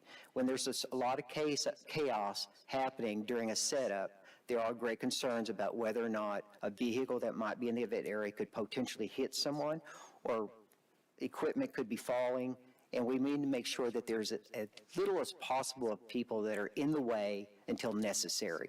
And this, again, would be at the guidance of public safety. Then the duration of the event, no vehicles may enter or exit without the approval of public safety, as I just said. Parades, 5K walks, and requirements. Here again, we have a situation where in the past, where we've permitted a 5K run, and yet we're not doing the best job we can in making sure that the residents or the businesses that are impacted are informed. And so as the city currently has the block party requirements, to where if you want to do a block party, you have to do a petition and get 51% of the residents on that street to support it before the city will approve it. So we're feeling that this is the same model we should be using for 5K runs or parades, where if you want to apply for the opportunity for a 5K, you would be required to get a petition of the streets that are going to be impacted and businesses to sign up. 51% of those have to sign to agree to do that, to embrace that. We also want to require that even 7 days prior to the event, if it's approved, that there is a notice to remind the residents and the businesses of the 5K or the parade that will take place. Next is our parking lot rental. May I just ask a question? Yes, ma'am. So regarding the 5K run, you mean the petitioner needs to notify the residents? Yes. Okay. Yeah. In parking lot rental, here, Park Ferndale is the department that's responsible for all public parking lots and spaces and provides an overview of its services. Events requesting the use of any municipal parking lot or spaces may be charged a fee according to the city fee schedule approved by the city council annually. Here, what we're proposing, and I was not, at this time, I'm not asking council for any fee schedule, because in April we'll be bringing that to you as we do every year for city fee schedules. So currently, the city does not charge a special event to utilize any of our parking lots. So therefore, the city is not reimbursed for the loss of revenues for those parking lots. And so what we'll be proposing is a reduced rate, a rental fee to use a parking lot if it's part of your footprint. Next is our event liquor license and legal liability insurance. And basically, it's just advising them that they are responsible to provide the city with with a certificate of insurance, and that if there is a third-party vendor involved, they also have to provide a certificate of insurance that includes the city of Ferndale as an additional insured. Next is our patio zone, the pay and take it outside, are formerly legally known as a social district. This is where in downtown there's a district that provides people to go to an establishment, a bar, restaurant that has a social district license where you can purchase a drink, an alcohol beverage, and then they put it in a social district cup, what we call the patio zone cup. They can purchase it, and then they can go out and within the zone downtown and enjoy the refreshment as they're going maybe to shopping or going, just to hang out in downtown Ferndale. So with this, there is a situation where if a special event has requested a temporary liquor license to serve alcohol at their event, it's required by state law that it has to be fenced, because you cannot purchase a patio zone drink at Mezcal, for example, and then go across the street and attempt to take that into Pig and Whiskey if it's a fenced-off area because of their alcohol sales. And vice versa, the event can't allow any of their spectators to take a drink that they bought in the event outside of the event area. However, we have a patio zone, and the patio zone should be embraced, and so how we're seeing it is that we have the bars and restaurants that pay to have the license, which is the intent that the law even was created, is to help business. And so we're saying that we want to make sure that we're embracing our local businesses that do have a patio zone license. Now, we're not implying that no event can apply for a special temporary liquor license.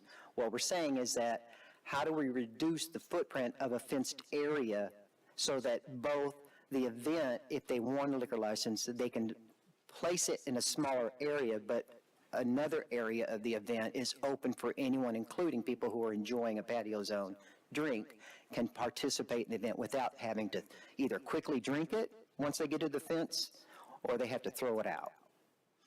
So that's how our thinking is in regards to the patio zone. When it comes to fencing, fencing is if it's required, fencing must be secure and able to withstand any potential weather hazards so it doesn't fall over. And the location of the fencing and the number of entrances and exits shall be determined by the city's public safety departments. Food service participation requirements. The Special Events Committee shall conduct a review of all food service providers, including mobile food trucks and trailers, to communicate the terms and conditions of the city's sustainability, fire code safety, and Oakland County Health Department requirements. Event planners must provide the Special Events Committee with a list of all their proposed food service providers no less than 4 weeks prior to the first day of a special event to conduct the review and approval process.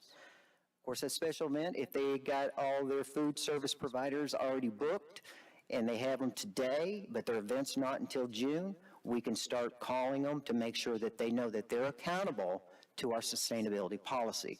They're accountable to our fire code safety rules, which means that they have to, for example, they have to go to the Ferndale Fire Department to be inspected to make sure that their mobile food truck is safe. And also that they must make sure that they are they have a current license with the Oakland County Health Department. The event planner, there's what they call the temporary food service permit. Each one of those event planners are to apply with the Oakland County to identify the location and the amount of food trucks or food service providers they're going to have at their event. Mobile food services, the use of fuel fire cooking equipment must be inspected and licensed by the Ferndale Fire Department and Oakland County. And And in here, I show you a graph, and there is the application that the event planners have to fill out. And then this participating form service is what we will be asking the event planners to provide myself. And then what we do is myself and Logan with sustainability and the fire department will contact these food vendors on each of these different requirements to make sure that they understand that they have to follow the sustainability policy, or that they must be inspected by the fire department, so that we are making sure that people who are participating in the event are not serving food in styrofoam, for example. And the reason why we created this one is because, unfortunately, some of the events claim that they've given the event, the food vendors, the information, but then the food vendors on the day of, when they're asked when they're told they can't sell products in styrofoam, they say, no one ever told us. So now the responsibility is up to the special events department and not the event planner to make sure that food service providers are following the policy. Another one, self-explanatory, flame effect and open flame performances. They must submit 4 weeks prior to an event and get approved by the Ferndale Fire Marshal. Fire lanes and hydrants. All fire hydrants, including wall hydrants, must have a minimum of 10 feet clearance from any tents, canopies, or other temporary structures.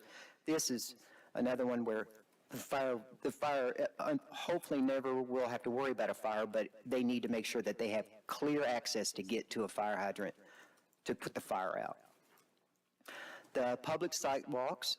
Here again, we've had situations where events have set up on sidewalks, and it's been asked that they make sure they get permission from the storefront, or that it's an empty storefront.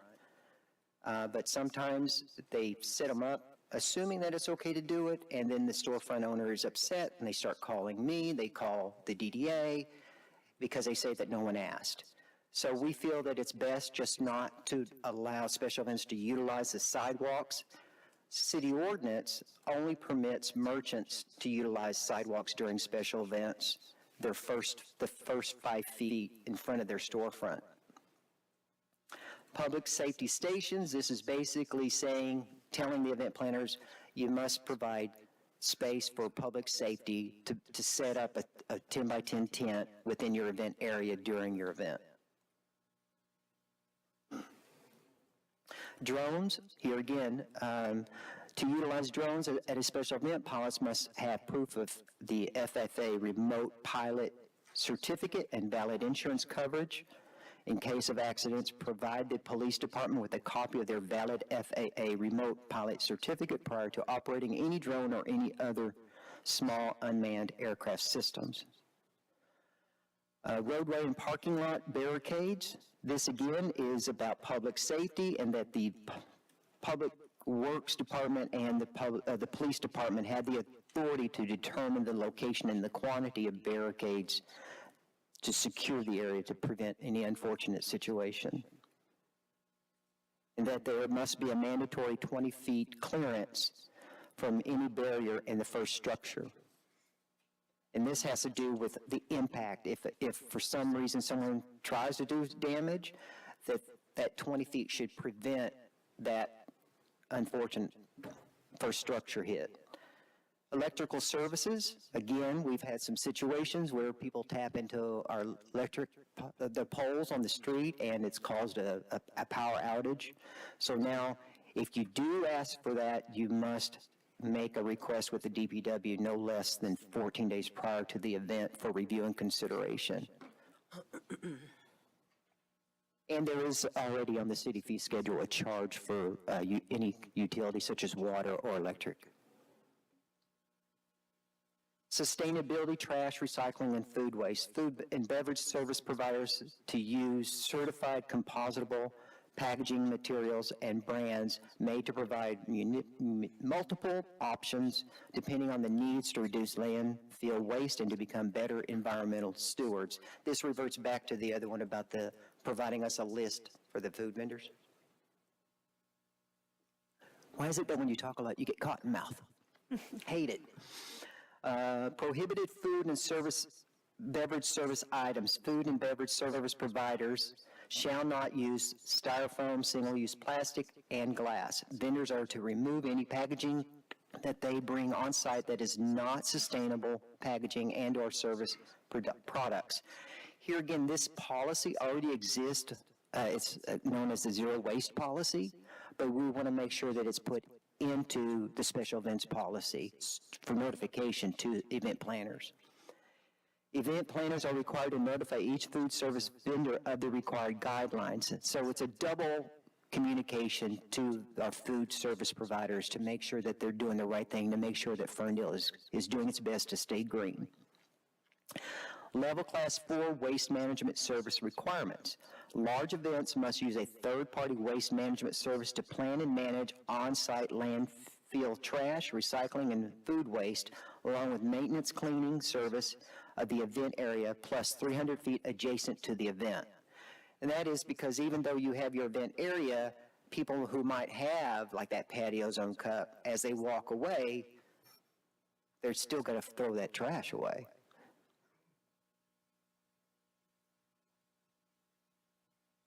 Container maintenance. The city determines the required number of sustainability container bins to collect landfill, recycling, and food waste. Portable toilets and hand sanitation. Event must provide portable toilets for public use with hand sanitizing dispensers and cleaning services. Overhang banner, which already exists, but some of you might be aware that this past year the cable broke, and they believe that one of the reasons why is because different events had different size banners, and every time they had to move it, it just weakened the cable. So now we're just going to require that every banner has to be the same size, so they never have to slide those metal that goes across the cable. So this way it stays standard. They just have to hook it on this, because it's always going to be the same size. And of course, bike parking station. The bicycle parking station, designated areas to be available for event attendees at hazard class level 3 and 4 events. The amount of bike parking will be determined through planning process. And that is based, when we say class level 3 and 4, because those are the larger size events, where just our standard bike racks that we have in downtown just won't be able to accommodate the amount that's possible.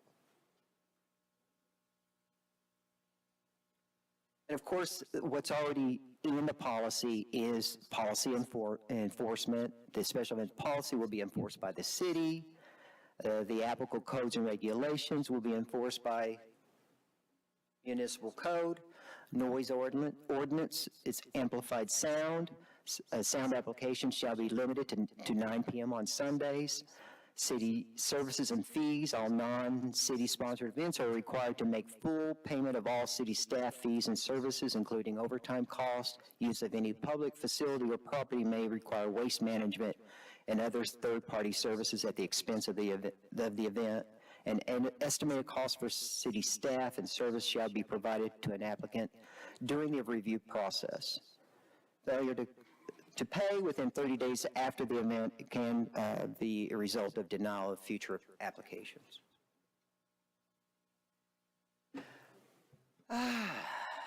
There you go. This is actually short compared to what we went through on January 30th when we met with these events planners.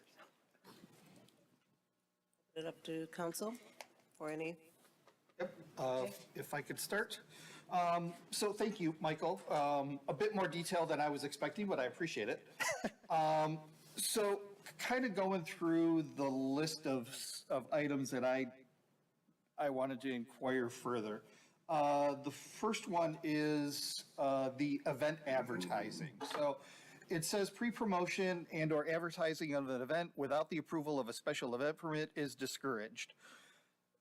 The problem I see with this is that sometimes we don't get the special event. We don't get the ability to vote on that maybe a month or two before the actual event, which means the special events promoter can't even start promoting their event, or you're discouraging them to promote the event before it ever comes for approval to council, which could be 2 months before the event. When you have a big event like the Art Festival or DIY, Pig and Whiskey, Pride, those take like 6 months. You're trying to advertise those events at least 6 months in advance. True, but they can promote it as an event in downtown Ferndale, but they don't necessarily need to use the logo to do that. Okay, that's not what I understand here, though. What I understand is that you're not allowing the event to advertise that you're having an event in Ferndale until it's been approved in the permit. But you're just saying pre-promotion using the logo is discouraged before you have the event. And I think it should be worded that way, because the way that I understand it, I don't know about anybody else, but I understood it as you don't want an event to advertise until the permit has been approved. Okay, so I misunderstood you, but the logo and advertising are two separate things. Okay. You are correct, because, and as I said earlier, the events that have been established as an annual, they come every year, it's not necessarily them that we're targeting as much as is when someone new that it hasn't even gone through the process, and they're already advertising, and they're promoting, and they're using our logo, and it's in poor deep pixel. It's it's just disappointing. But they're assuming something without ever having any history with the city. Okay. So that's why when it comes to pre-promotion advertising, and we say discouraged, so we're not enforcing anything. We're just discouraging it, so that if for some reason, if it's a new event and it comes before this body, and for some reason y'all decide not to approve it, we've told them we've discouraged it, but we're not saying it's adamantly not, it's unacceptable. Maybe the wording should be first-time events are discouraged. Because again, I'm looking at it as if I was doing an event 2, 3, 4 years, and I know that it's going to happen over and over based on how it's worded, I was under the assumption that every event had to get approval before they could start advertising it. Well, I'm going to speak for communications, because I do know that we do have a policy on how the logo is to be used. I'm not talking about the logo. I'm just talking about pre-advertising. Yeah, I'm not interested. No issue with the logo. You have them both together, so. Then what I would probably say is first-time applicant. First-time applicant. Okay. The second item that I have is event setup and breakdown. Now, you say that no vendor vehicles or personal property, tents, tables, and all other structures are to enter the event area until setup has been completed.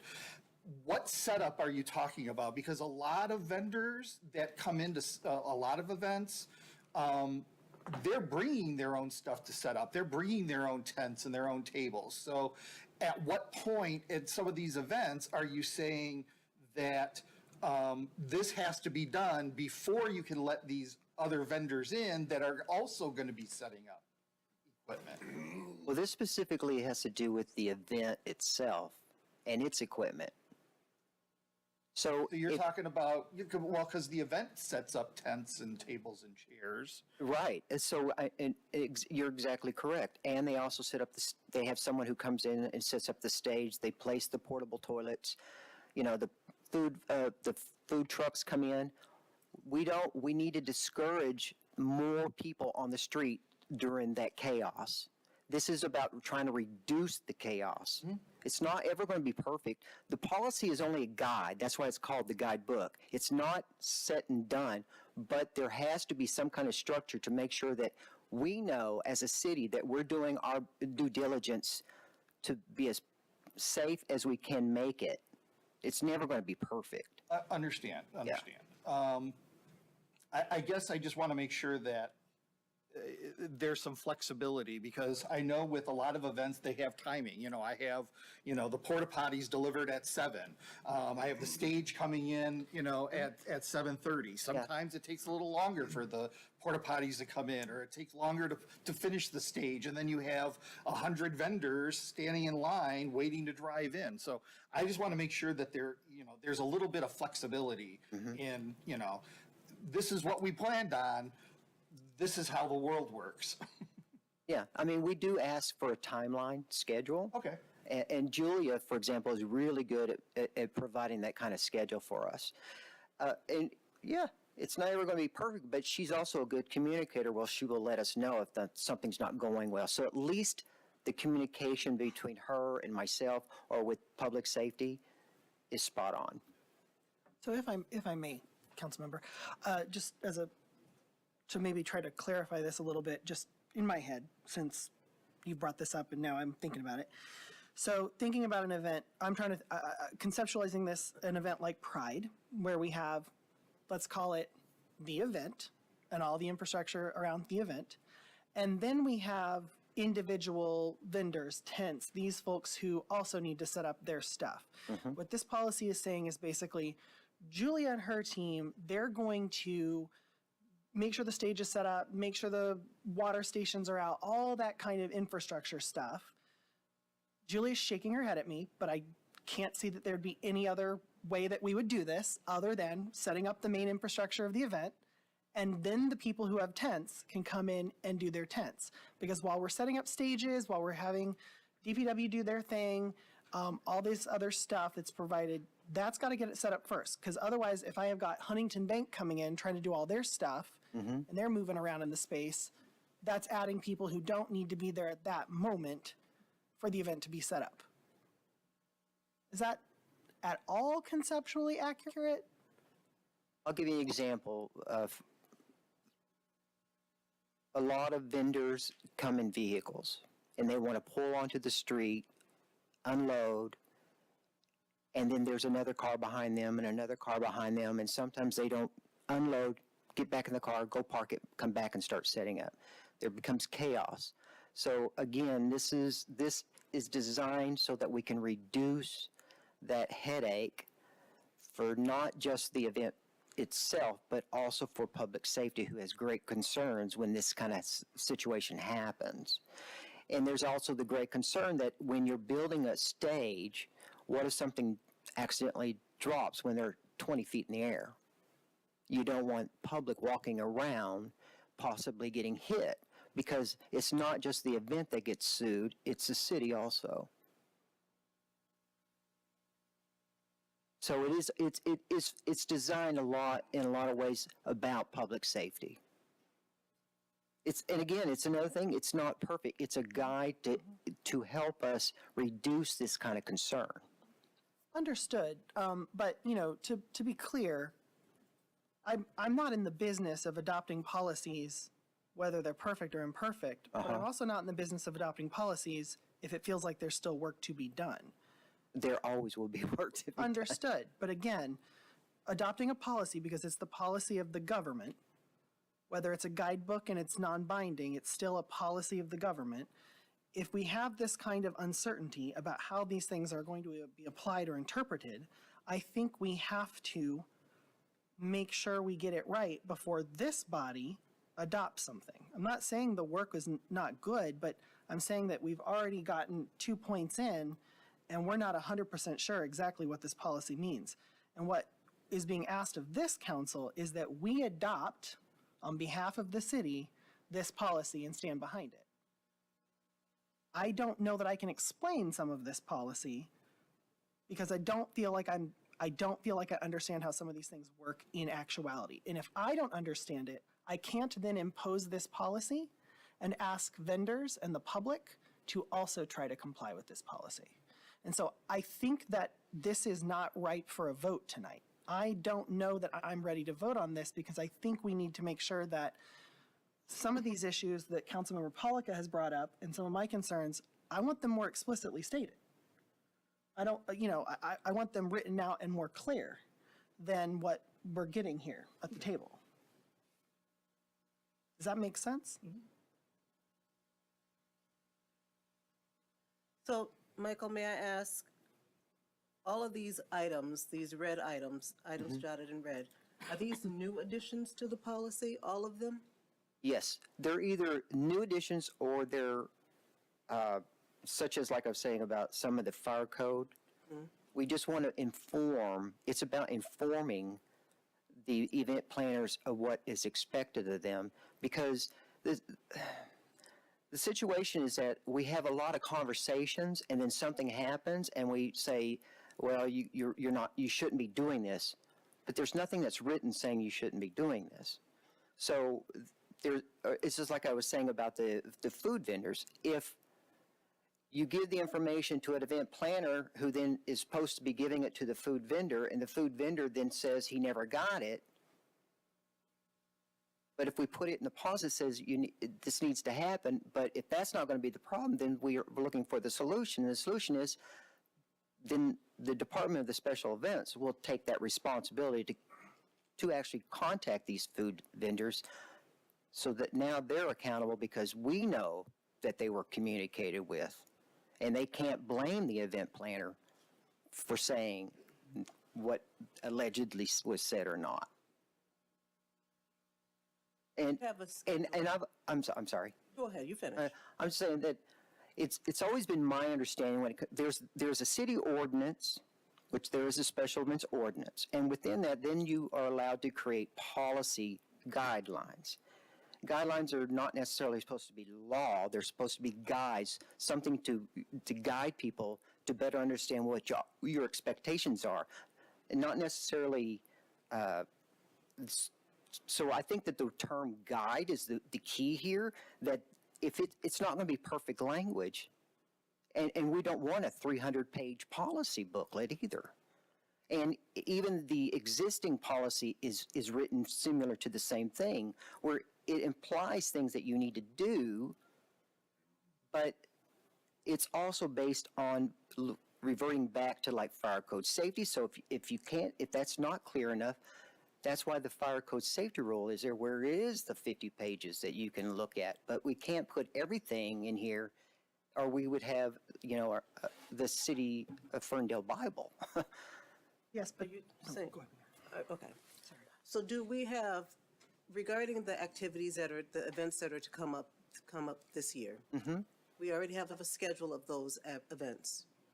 They haven't gone through the process yet, but we've already have secured their request for the dates, and they've been sent the special event application, and so we're just waiting for all those to come in. So how would this, if there's things here that council members need to see you provide more clarity, how will that impact everything moving forward? Will it delay you too much to bring this back to us? No, I don't think it does, but I also, again, I see, maybe because, I've been doing this for 21 years, I see things different than someone else would. And then even event planners, they see things different from someone who's never organized an event to understand what their expectations are. So you know what I mean? It's kind of like, don't ask me about IT because I'm not really going to be able to explain to you what IT is about. I'll go ask someone in IT for more clarity. But at least if I got a guideline of what IT expectations are, I can kind of see the steps that I need to go. So we had two questions of clarity for two different sections here. I guess. got more. Well, okay, that's what I was going to ask. Are there more? I have several more. Okay. Okay. Go ahead. Okay. All right. You wanted something to say. You had something to say. no, first. I just think instead of going down that list right now here at the table, I think we can just move this back and continue the work on it in advance of the next council meeting. That's fine. That way But we can who kind works on it is my question. And who will be working on it? Will it just be Michael, or will you all be sending your input to Michael? What does that look like? Through the chair, could we potentially do individual study sessions with Michael and maybe come back as small clusters and discuss it? I feel like there's a lot of really good information here. The only question I had was about parades and how it might impact the Memorial Day parade, because I don't understand how the route would potentially require signatures. But I feel like having some one-on-one time with you to go through this one by one, that might help. Yeah, well, and you bring up a really great point, Mayor Pro Tem. is there are times where city promoted events seem to operate outside of these guidelines. And so that's a conversation that I think needs to happen. The other thing that I also want to talk about is, you know, we request special events to jump through a lot of hoops, over a lot of hurdles. What are we promising them? So, for example, they're utilizing the downtown. They're paying thousands of dollars to be, you know, bringing all these people down here. And yet I know with a number of special events, the day of setup, all of the trash cans, the city trash cans are packed, you know? And so the event is going through and cleaning out the garbage cans of the city because the city garbage cans are packed. No one has checked the streets to make sure that and the sidewalks to make sure that they're patched properly. You know, we should be guaranteeing that. They're coming in with these events and people are tripping over, you know, small little potholes.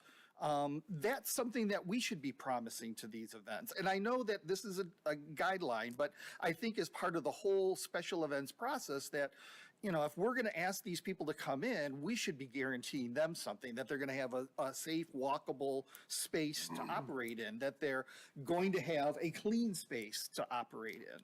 So that's why I think this all kind of needs a bit more work. What committee does this flow through? What council committee? It's not a council It's committee. not a council meeting. There's no one on council that is represented on the special events committee. How would you like the input, Michael? Are you open to? Oh, of course, yeah.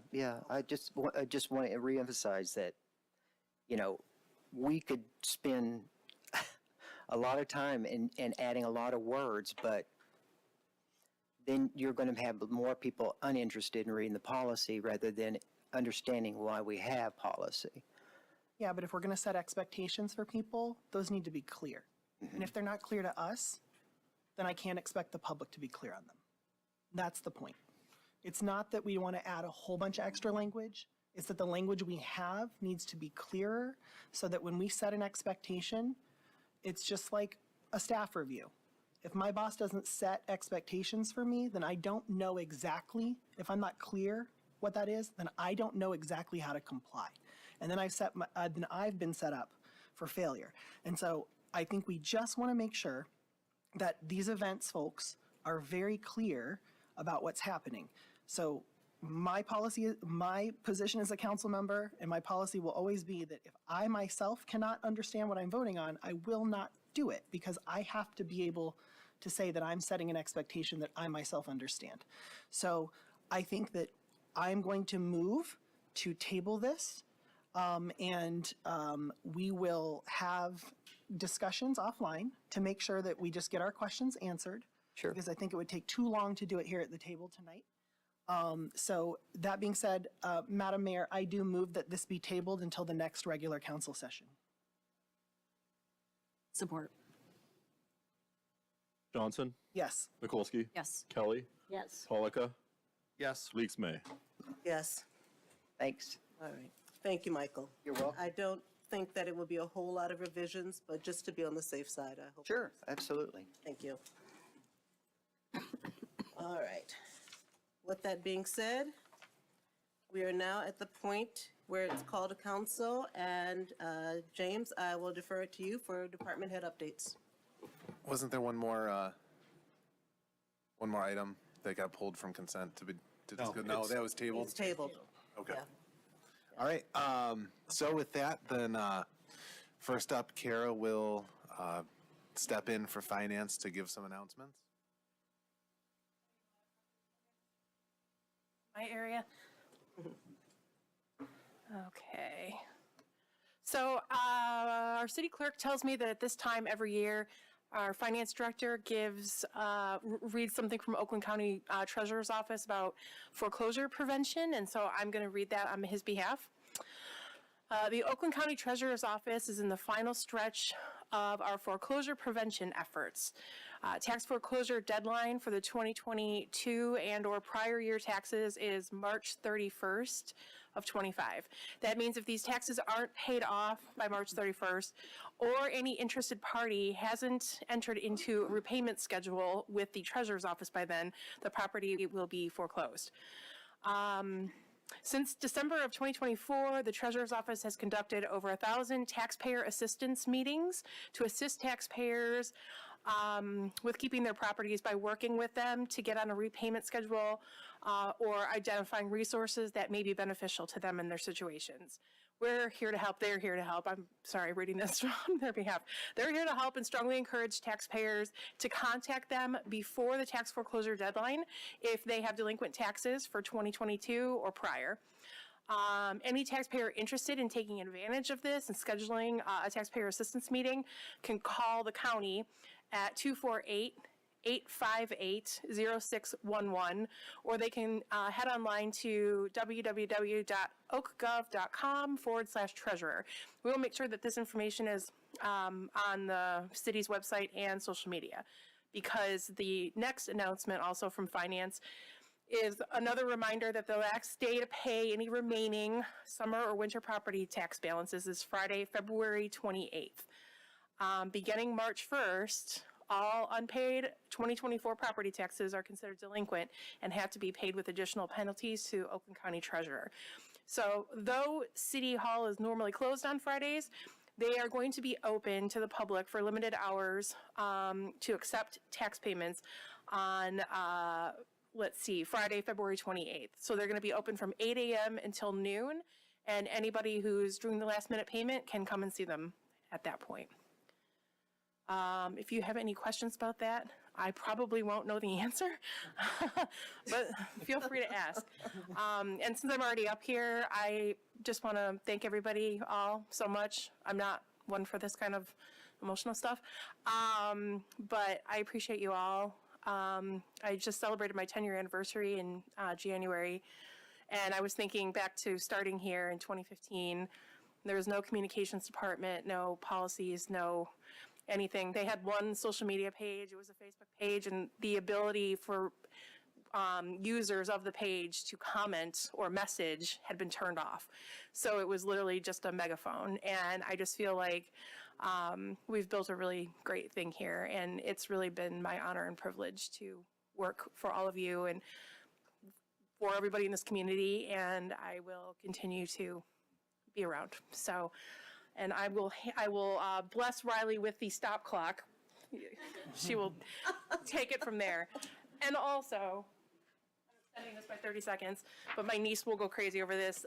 I went outside, she gave me this beautiful picture she drew of the council meeting tonight, and it even has Jim presenting the snow beforehand. So Elliot, Maisie, and Henry, Ferndale residents, thank you so much. I love you guys.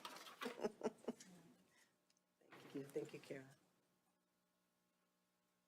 So next we'll have Emmanuel to talk about all things park, such as summer camp, skate jam, and more. Hello again. I have a lot of things to talk to you guys about today. So let's start with the summer camp sphere. First of all, we are currently seeking qualified individuals to hire on as for our summer camp staff. Those positions will include summer camp counselors, which need to be 18 or older, and summer camp assistant directors and directors, which will need to be 21 or older. The program is a 9-week program, Monday through Friday, from 9 to 4 generally. We take a field trip once a week. You get paid to come in and have fun. So anybody that's interested, the application links are up on the city's website now, and I'll be reviewing them in the next month or so to fill out our staffing positions. Along that same thought, summer camp registration will be opening up on March 17th this year. We are planning to open it to residents first before we open it up to non-residents a few days later on March 20th. It's possible that we may decide to do an in-person registration in order to cut down on the rush that people have had to sign up for it online, but that's something that we're still talking about as administrative staff in the Parks and Rec Department. So keep an eye on our Facebook page for any future updates as the date approaches. We'll continue to post information there and let you guys know what's going on with that. For the seniors, the Mackinac Island trip has 3 spots remaining. That is 3 spots and not 3 rooms. It's for a stay at the Grand Hotel. The trip is scheduled from May 13th to May 16th, and it's geared toward ages 50 and older. So anybody that's interested in that, please contact our senior coordinator, Alicia, in our office. She also wanted me to announce that the Ferndale Senior Group will be meeting this Wednesday at Hazel Park Community Center. They are doing a presentation from the Detroit Historical Society about the Underground Railroad as part of Black History Month. So that will be taking place this Wednesday. I believe that is at either 10:30 or 11. Also, the storyteller sessions. We have had a storyteller class that's been going on over the past year. They are celebrating their 1-year anniversary this next Wednesday on March 6th. And they will have free food and drink, and pre-registration for that is preferred through the registration link. The storyteller class has been doing really good work in helping people to open up about different things that are going on with them and allowing them a space to talk about these things. Adult softball registration will open up this Wednesday. We have men's and co-ed leagues available for various skill levels. The cost is about $800 per team, which is among the cheaper rates that are in the area. And you should check our registration page for more information about signing up or to get additional information.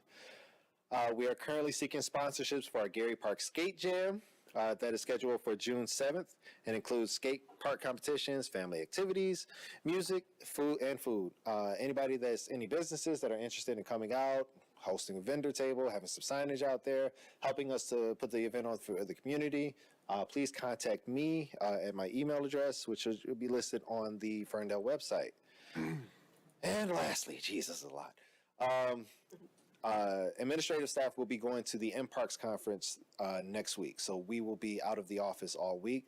That does not mean that the office will be shutting down. There will still be part-time staff that will be there holding functions. The reason that this one is significant is because we will be receiving a park design award from the state for our design of Wilson Park. So we'll make sure to take a lot of pictures and get them to you guys. I am also one of the conference chair committee members, so I've had a hand throughout the year in helping to put on this conference, so I'm pretty excited about that. And that's about it from us. Thank you. All right, next up, Fire Chief Robinson to give some emergency management. All right, so we have a couple big things coming up this weekend. So we'll start with the high school. So this weekend, the high school is hosting the robotics competition for the high schoolers. So the people that live in the neighborhood around the high school will probably feel an impact. The police and fire department work with the school to try to minimize that as much as possible. Also ensure we could do emergency response into the facility if we need to and not be hindered obviously into the area around the high school. But expect a lot of traffic. Back up if you've never been to one of these. Like the gym holds over 1,800 seats. It will be full and with overflow other areas. So these events are big. So just I wanted everybody to be aware of that, but just know the police and fire department working closely with the school district to ensure everybody's safety, ensure services and everything are still going to be uninterrupted for all of our community around that area. And then the second one, less popular, will be the I-696 closure that starts this Saturday. So MDOT meets with police and fire chiefs that are impacted that cover the area of construction. So I had a meeting with them. I was one of the chiefs, was down in a meeting last week, and they talked about it. I'll be working with communications. I'll provide city manager's office and our communications with the weekly updates as far as what it looks, but eastbound 696 closes this Saturday. Toward the beginning of this project, on the weekends at night, they will be completely shutting the highway down so they can sound the bridges and check the bridges, because there will be bridge repairs during these projects also. Toward the end of April, there'll be 10 days that, again, it'll be completely shut down both directions while they actually demolish one of the bridges in the Southfield area, and then throughout. But one of the things that people can do is MiDrive, M-I Drive, is state of Michigan's, it's MDOT's site where you can go on, anybody can go on and check construction updates, what's impacted now. There'll be times that there'll be service drive interruptions, which crossovers will be open, which ones will be impacted and closed. It can be a moving target at different times based on what they're working on. So M Drive or My Drive, MI Drive will be one place to then go to and get those updates from MDOT, and we will try to do it too. For the fire department, us area chiefs are working to ensure we'll have to support each other a little bit more because there'll be areas that we wouldn't be able to, not so much for us, but like our partners Royal Oak and Southfield, they'll have trouble. So we might be standing up a little bit more for them. Obviously still ensuring we have the services for our community. But everybody should expect 8 Mile is going to get very busy. 9 Mile might see increased traffic, and the service drive again. So everybody be patient, take deep breaths, get good morning coffee, whatever you need, and let's just all be friendly. Know at the beginning while people are figuring out the reroutes, neighborhoods might get a little busier. I don't, envy the police and the job that they'll have, with that. So just be patient because our police department does a phenomenal job and they do a great job trying to keep the neighborhood safe. So just know we're all going to be out there working together, and MDOT, we were meeting with the chiefs throughout the project, so we'll get regular updates and I'll keep you updated as we go. But just know craziness starts this weekend. It's for 2 years. So the shutdown is from Lasser to 75, but there is going to be additional work from 75 to DeQuinder, just so you're aware of that too. It won't be shut down, but there will be additional work there. But 52 bridges will be rehabbed, 1 will be completely rebuilt, and then 4 will have like the surfacing redone. Something like that, if I remember correctly off the top of my head. Any questions about any of that for me? Okay. All right, and then from the DDA and hitting on a CED topic as well, Jenny Beaker with an excellent opportunity for a local business.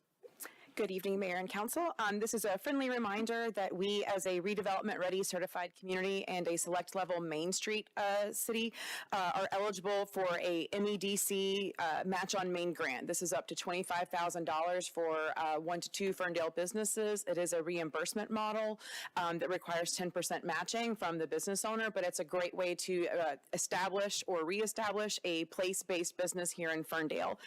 For anyone who's interested, there are postings on the City of Ferndale Facebook page as well as the Downtown Ferndale Facebook page. There's a survey that you can fill out really briefly with your project idea, and we'll be reviewing those in a commission to send further applicants forward. And also just to echo, it sounds like we're all going to be stuck in Ferndale for a while in between 8 and 10 Mile, but what a great month of March to be here. Just echoing the excitement about Art March. This is a fantastic collaboration with the Arts and Beautification Commission that really lifts up the creative spirit and the good energy that we do have in Ferndale.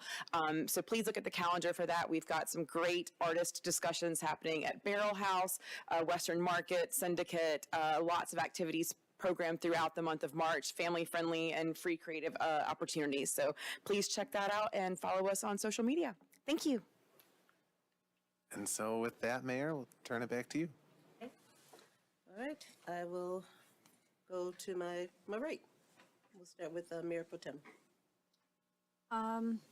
The only thing I have tonight is, again, to thank Kara for your service. It's been a pleasure working with you. It's been a pleasure watching you respond on behalf of the city, lead our social media efforts. I can't even tell you how happy I am that you were in charge of the website development. It was just a tremendous project, and I will absolutely miss your humanity in the role. It's been a privilege.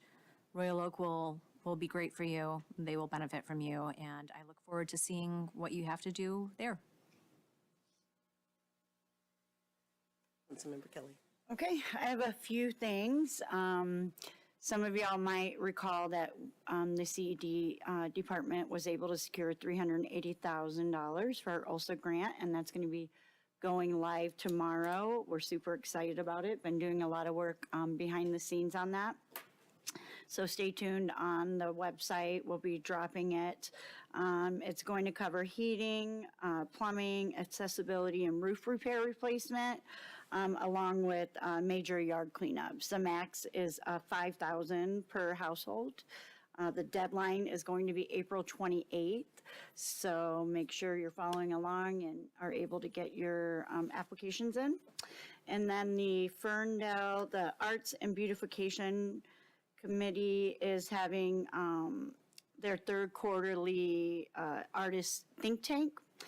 That's going to be March 6th at 7 at Incubizo, which is right behind Voyager, and they're going to be talking about Art March and a musical jam session. My other commission, Parks and Recs, we're looking for a couple more committee members. So please, if you're interested in Parks and Recreation, apply for that. And just want to thank Kara for all your hard work and your dedication to Ferndale and wish you the best of luck. Councilmember Polika. I have a couple of things. So first, there continues to be a number of people that come to call to audience regarding the flock system. Some of the information that they share or state, I think is misunderstanding or maybe not understanding. There are more cameras along 8 Mile because there are more vehicle access points along 8 Mile. You may look at a map along 696 and say there's a lot more side streets along 10 Mile than there is 8 Mile. What you may or may not know is that a majority of those streets are dead-ended at 10 Mile, so there's no escape route along there. There are fewer cameras along 10 Mile because there are fewer accessible escape routes along 10 Mile. Smart criminals don't get caught. And they don't get caught because they know the best way to get in and out of a city before they even commit the crime. A smart criminal coming into the city to commit a crime knows it is much harder to flee the city to the north, and they know that if they go east or west, they're going to a community like Oak Park and Hazel Park that have very active police departments patrolling their communities. The best option to escape the city is along 8 Mile into the city of Detroit. Many of those streets are shorter blocks and many are not very well lit with street lights. It is a lot easier for a criminal to get lost in Detroit than it is for any of the other surrounding communities.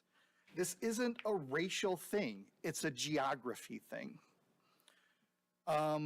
Next, I want to welcome our newest member to the Planning Commission, Chris. I look forward to you providing a lot of different input based on your background. We have enough architects, so it's nice to have someone with a much better variety of work history and knowledge. So, and then Kara, 10 years. I remember when you first started, and like you said, all we had was a Facebook page and no policy. We had absolutely nothing.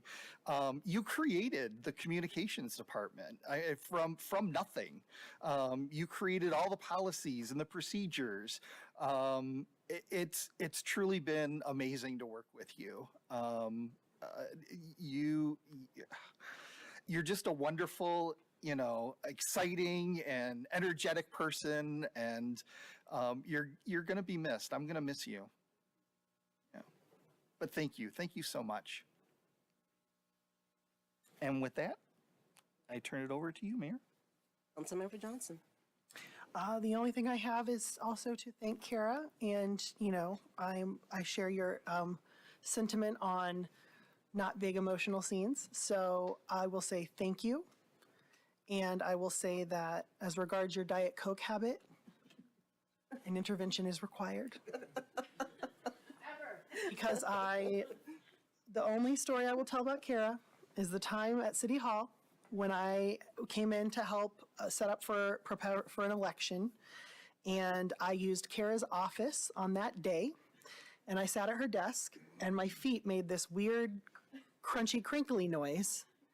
And I looked below Kara's desk, and there were giant bags filled with Diet Coke bottles.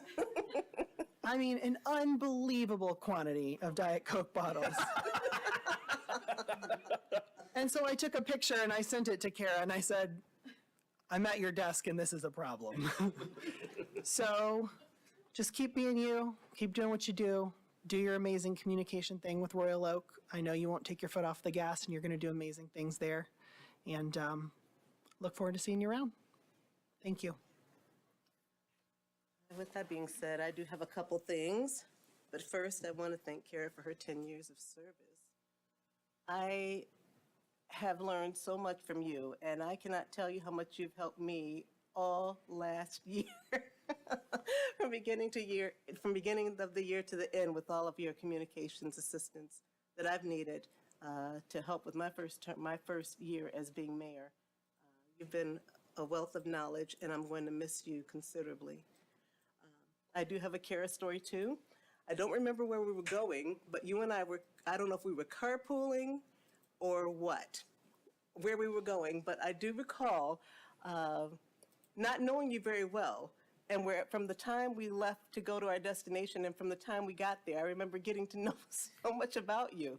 I learned that you and I both had some veterinary tech experience. That's hilarious. I was grandfathered in, and I used to be a vet tech many, many years ago when I decided to do other things. But I learned that we are both horror movie buffs. So it takes a lot to scare us. So, look for that invitation. When something good comes out, I'm reaching out to you because I need somebody who can appreciate a movie with me. And none of that bull crap. I mean, it's got to be some scary stuff. And then also novels that you've recommended to me that I've absolutely loved. So I learned just by that car ride that how much we have in common. And it was just really great to know you and to learn from you and your wisdom. And I know Royal Oak is going to do great at your helm. And we're going to miss you, but you're not far. No. So. Yes. We'll be around. All right. And then on another note, I'd also like to, Chief already stated it, but yes, March 1st, this Saturday, the MP Robotics, the competition. And like the Chief stated, these are huge. I was very surprised to find that we were getting it in Ferndale because typically we don't get those competitions here. So I'm excited about that. So March 1st, opening ceremony starts at 10:30. It's a 2-day competition. It will also be on Sunday, March 2nd, which starts at 9. So be patient. Let's cheer these little engineers on, and welcome the people who will be coming to Ferndale to participate and view those competitions. If you're able to stop by, please do so, because it's pretty phenomenal that we're having it here. And another note as well is that I've received a couple of emails or even Facebook Messenger posts regarding what the city's doing as far as being a welcoming community. And I just want to reiterate that this is, the city of Ferndale has always been a community that welcomes individuals here. It's always been a city that's been that celebrates diversity, it celebrates inclusion. So when people are reaching out to me asking what the city's doing, is that we have a whole history of doing something. That's not going to change. The DDA has the logo "You Belong Here," and there's a reason why they have it, and I think it's a reason why I love it so much, because you do belong here. And I just want people to know that we are cognizant of the political climate, and that we want you to know that we're aware of your concerns, and that the city of Ferndale, we're not going to change. We're still going to be diverse. We're still going to be inclusive, no matter what the political climate throws our way. So we've gone through this before, we got through it, and we'll go through it again. So I just want people to know that we are mindful. I love that we still have our racial equity action team that always shares a knowledge of information, a lot of knowledge and a lot of information regarding the richness of our community, particularly this month, Black History Month. And I just want to also state that it's something that I'm sure we all know, but immigration is what makes this community great. Immigration makes this country great. And it's something that will not be erased no matter what. So I just want the community members who are listening to know we're a community that's always been inclusive and always been inviting and welcome, so that will never change. So I just wanted to state that. And also, my goodness, I think we've heard a lot tonight regarding our businesses feeling like they need some support, and I trust that resources are going to be put in place for individuals who need that in any way the city is able to help, in whatever capacity we're able to help. But with that being said, I will conclude this meeting at 9:20. Everyone be safe. Kara, do great. Welcome to the new city manager. Hopefully she will be a city manager that will bring everyone kind of together, and we'll work together and be working with all of us to move our city forward. And